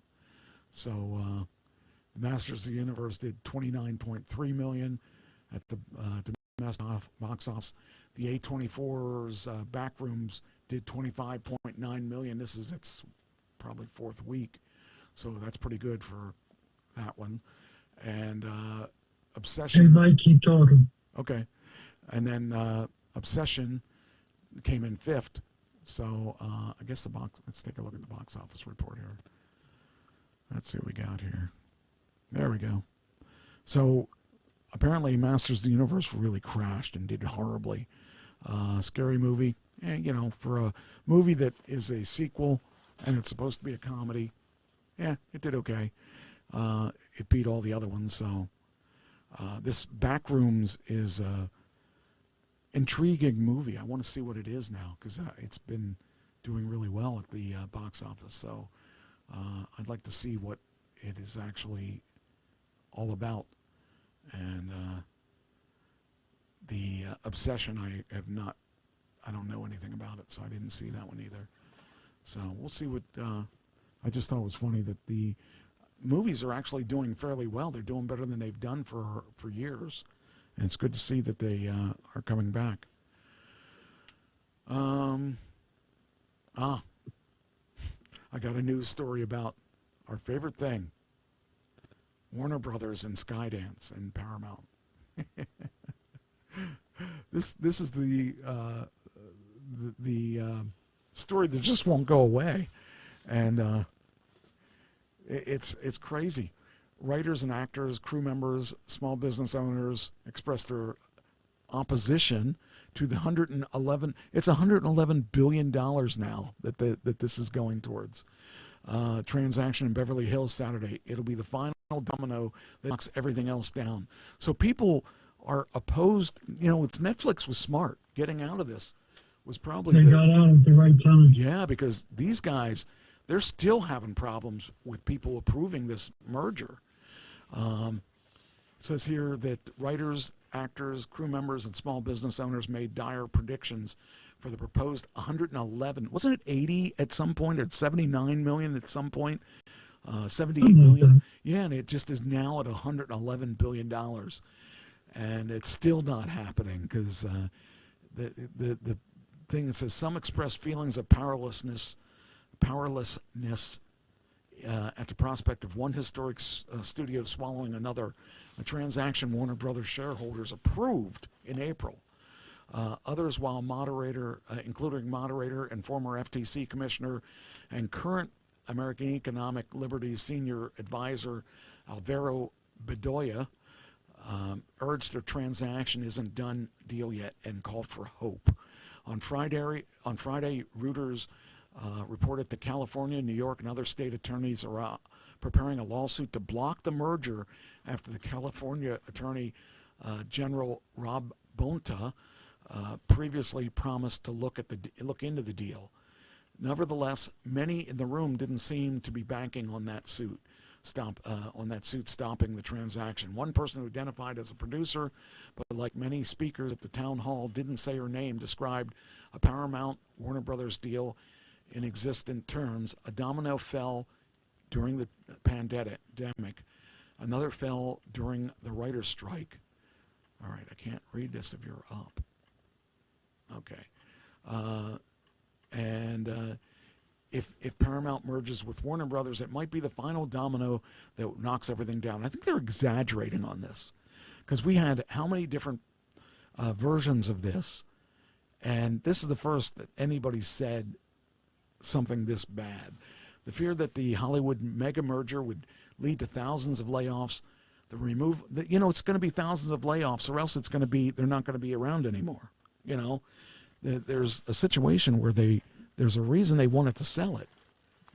They were going under, and now they're afraid that Paramount is going to lay a lot of people off. Well, you know what? Those people are going to be laid off either way, because either way they're going to lose their jobs. Yeah, and somebody's going to end up with that library of movies and stuff. So let's get it over with. Let's just freaking get it over with. I'm so tired of seeing these stories show up, and nobody seems to want this merger to happen. And I can't understand. I mean, there's not one person who has that kind of money to just all Netflix is sitting back and laughing. Yeah, it's just stupid. I can't believe it's still going on. I can't believe that this is an issue. This company is going, because now Paramount was relying on stockholders to end up buying this. This is going to screw up Paramount and Warner Brothers. So we may end up losing 2 studios because they're not going to allow this thing to happen. And I think people should mind their own business. It's what I think should happen, because they just have been going on and on about this for so long that everyone's really tired of hearing about it. I just think that a lot of people just should stick in their own lane. People that are so afraid of this merger. If this merger goes through, this will be the death of our industry. What? No, It won't be. It won't be. It really won't be. It just means that somebody else is going to end up buying it. And somebody that you'll like, you may not like this guy at Paramount. I don't like the guy at Paramount because he screwed up the Netflix deal. Netflix should have been where it should have gone. I really think that they messed with that whole deal, and now look at the price of it, and now who's going to go in and buy it? The price is so high. Netflix is going to scrape it up for pennies. I think so. That could be. I really do see that. And they're just waiting for somebody to. They're like, okay, we don't need you. We just thought it would be a good idea, but we don't need it. We'll get it when it goes to the fire sale. It's crazy. They could have had a clean deal. It would have been less of a takeover. I think if Warner Brothers had just gone with, hadn't entertained the other deal, because they actually accepted if I'm not mistaken, they accepted the deal from Netflix. They accepted it, yes. It was a hostile takeover. So in my eyes, they screwed themselves. They got greedy, and that's sad, because that could have been a good deal for everybody. So that Elliott guy, I think it was Elliott, was the guy that screwed it up for everybody, because he went in there and stuck his nose where it didn't belong. Now he's going to end up losing everything. Was it Ellison? Yeah, Ellison. That's the guy. That's who it was. Yeah, I couldn't think of his last name, or couldn't think of his name. But that guy, he screwed it up for everybody. And now it's kind of weird to watch it fall. But, I mean, it'll be a good movie of the week. Because somebody's got, maybe Netflix should make a movie of the week about this, because I think it would be funny. Here's what happened to this this whole program. We offered them this. How we escaped. Yeah. I think it's really bizarre, but it's one of those things that you just don't know what's going to happen with it. It's amazing that this has been what it has. I mean, it should have been over months ago.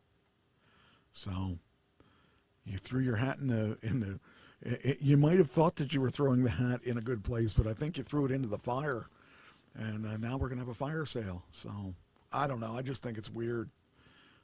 It could have been a win-win for everybody, and now it's going to end up being a lose-lose because nobody's going to pay the price that you want for this, and nobody seems to want to approve that. It doesn't really matter who gets it. And if nobody gets it, it's going to go bankrupt. So I think they're in a really weird situation. I don't know why they picked Warner. What is that? HBO. Yeah, weird. That is what they're selling. HBO's had a really rough. If you think about it, HBO's had a really rough couple of years because they were bought by Showtime. Was it Showtime? HBO? No, Cinemax. It was bought by Cinemax, and Cinemax thought they were bigger than HBO, so they made it HBO Max. Then they made it just Max, and then nobody wanted it. And then they made it HBO Max again, and now I think it's just HBO again. So it's kind of funny when you think about the evolution of this, that HBO has survived, and they're the oldest they're the oldest company that was in the movie business for home box office, and they're still around. So I don't know. It's going to be weird to see what happens to this because they've really gone a long way for nothing so far. So, all right, let's see what else we want to talk about. You said you had other things. What do you have? Let's see if I can bring it back up. Because, I mean, I got other things. I still have lots of other things. Oh, go ahead. Mine's old. Mine's dated, Mike. Go for it. Okay. All right. Well, okay. Let's see. I had a game that I thought we could play. It's a 10th annual Uber Lost and Found Index.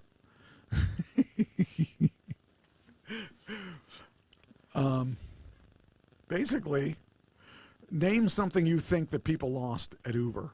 Name 5 things you think people lost in Uber, and we'll see if they're on the top list. Okay. Let's see. Well, I can see their champagne bottle. Well, I don't know if they're just things that were. Those are pretty bizarre because there's dentures in there too, and handcuffs. Yeah, there's dentures. I saw the dentures too. I mean, those are. I don't know if they're real or not. I didn't actually read the article, but I think that basically the easy ones would probably be. All right, so we'll both do this because I didn't read it. I don't have any idea. I would imagine wallets, purses, cell phones. Those would be my top 3. What'd you say? Keys would be in there. Keys. Yeah. All right, so I'm going to write these down. Hold on. Hotel keys. Hold on, let me see. Where am I going to put it? Okay, we'll put it. All right. Put keys. We'll put wallet. We'll put purses. What was... you said something else. You said shoes, or what'd you say? Hotel key. Oh, I have that. I have that one. I have hotel keys. I have wallets. I have purses. Sunglasses. Okay, sunglasses. Okay. That's 4. Briefcase. Briefcase. That would be a good one. Let's see if Okay. Luggage. What's that?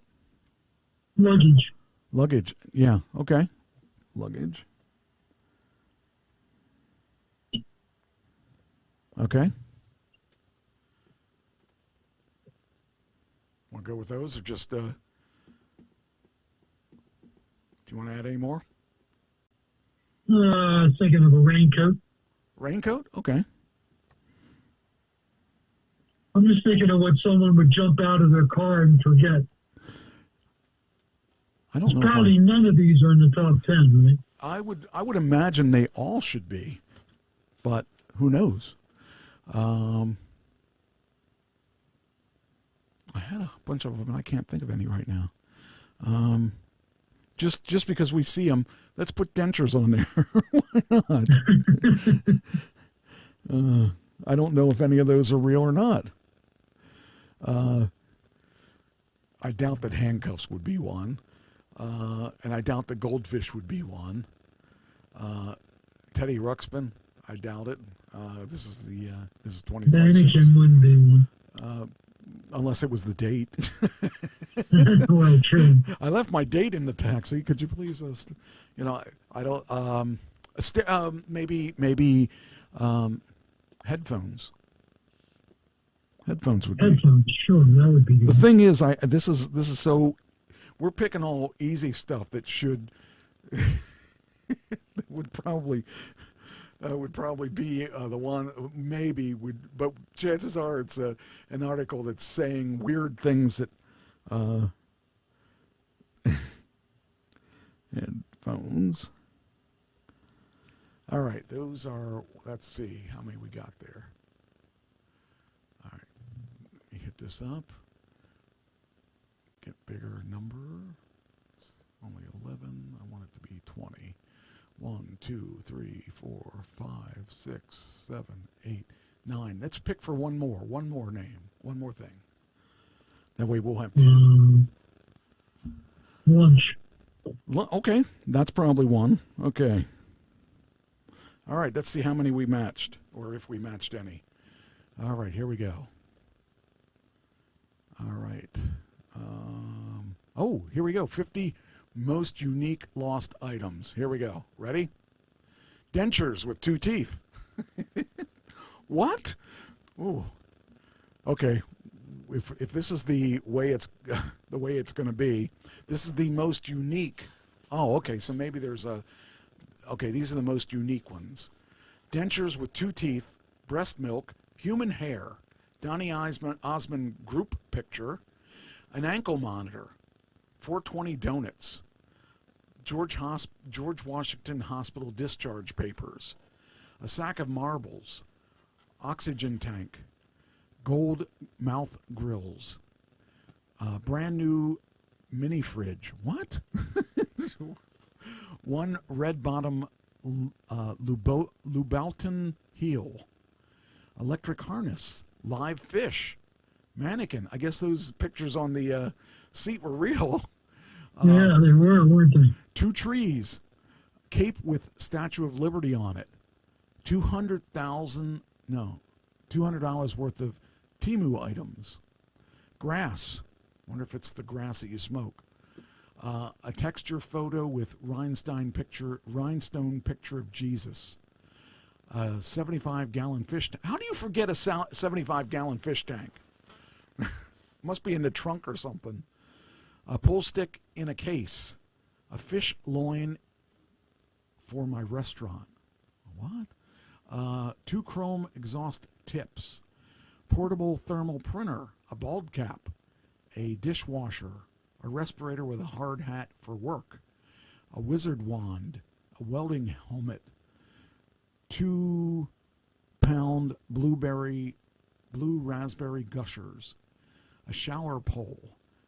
A pair of partial teeth in a tissue, a toboggan, a police radio, coffee table, Zayn Malik merch, handcuffs, 2 wedding gowns. Yeah, they are. Handcuffs, yeah, you bet. And that's next to 2 wedding gowns and pelvis implants. What is I don't even want to know. 20 pounds of duck sausage, package of live butterflies, a propane tank, a double-door oven, hunting waders, child's prosthetic eye, black stethoscope, a meat slicer, and a kitchen faucet, and a sleep apnea machine. Now, here's the most commonly forgotten ones. This is where the 10 most common forgotten things. Let's see how many we got. Phone, that's one we got. Wallet, that's one we got. Luggage, that's one we got. Keys, that's one we got. Headphones, that's one we got. Clothing, did we have anything that was clothing? Yeah, it said raincoat. Okay, we could use that. Passport, we don't have that. I didn't think of that. Glasses, but we do have sunglasses, so we'll take that. Jewelry. We didn't do jewelry. We didn't do jewelry, no. Laptop. I forgot we about didn't the do laptop. laptop. I should have thought of that. 10 most forgettable cities. Oh, no, that's a different thing. Well, I think that we we did fairly well on the 10 most commonly, but we got 5. We probably got 6, 7. If we stretch it, we got 7 out of 10. That's not bad. So, yeah, that's cool. I'll take that. So, all right. Well, I guess we're done then. I guess I We're done. got to wipe that out so we don't do it again next week. Although next week we might actually do better. I think it's funny though. People forget some weird things. I mean, some of those things that they forgot. I mean, come on. How would you forget your handcuffs? I mean, really, they should be on. So, anyway, all right. Well, I guess I'll see you here next week. I will be there in the studio. And we'll have you live on the... Oh, wow, that's going to be fun. We haven't done that for a little while. No, it's been a while. It'll be cool. All right, well, I guess that's it. Any last words? Have a good night, folks. All right. Thank you for listening in, and I hope you enjoyed yourself. And wait a minute, I got to find the exit video here. I know it's here somewhere. That's the... Oh, here it is. Is that the one? Outro. There it is. Okay. We'll see you guys next week, and have a good one, and we'll talk to you then. Oops, wait a minute. Oh.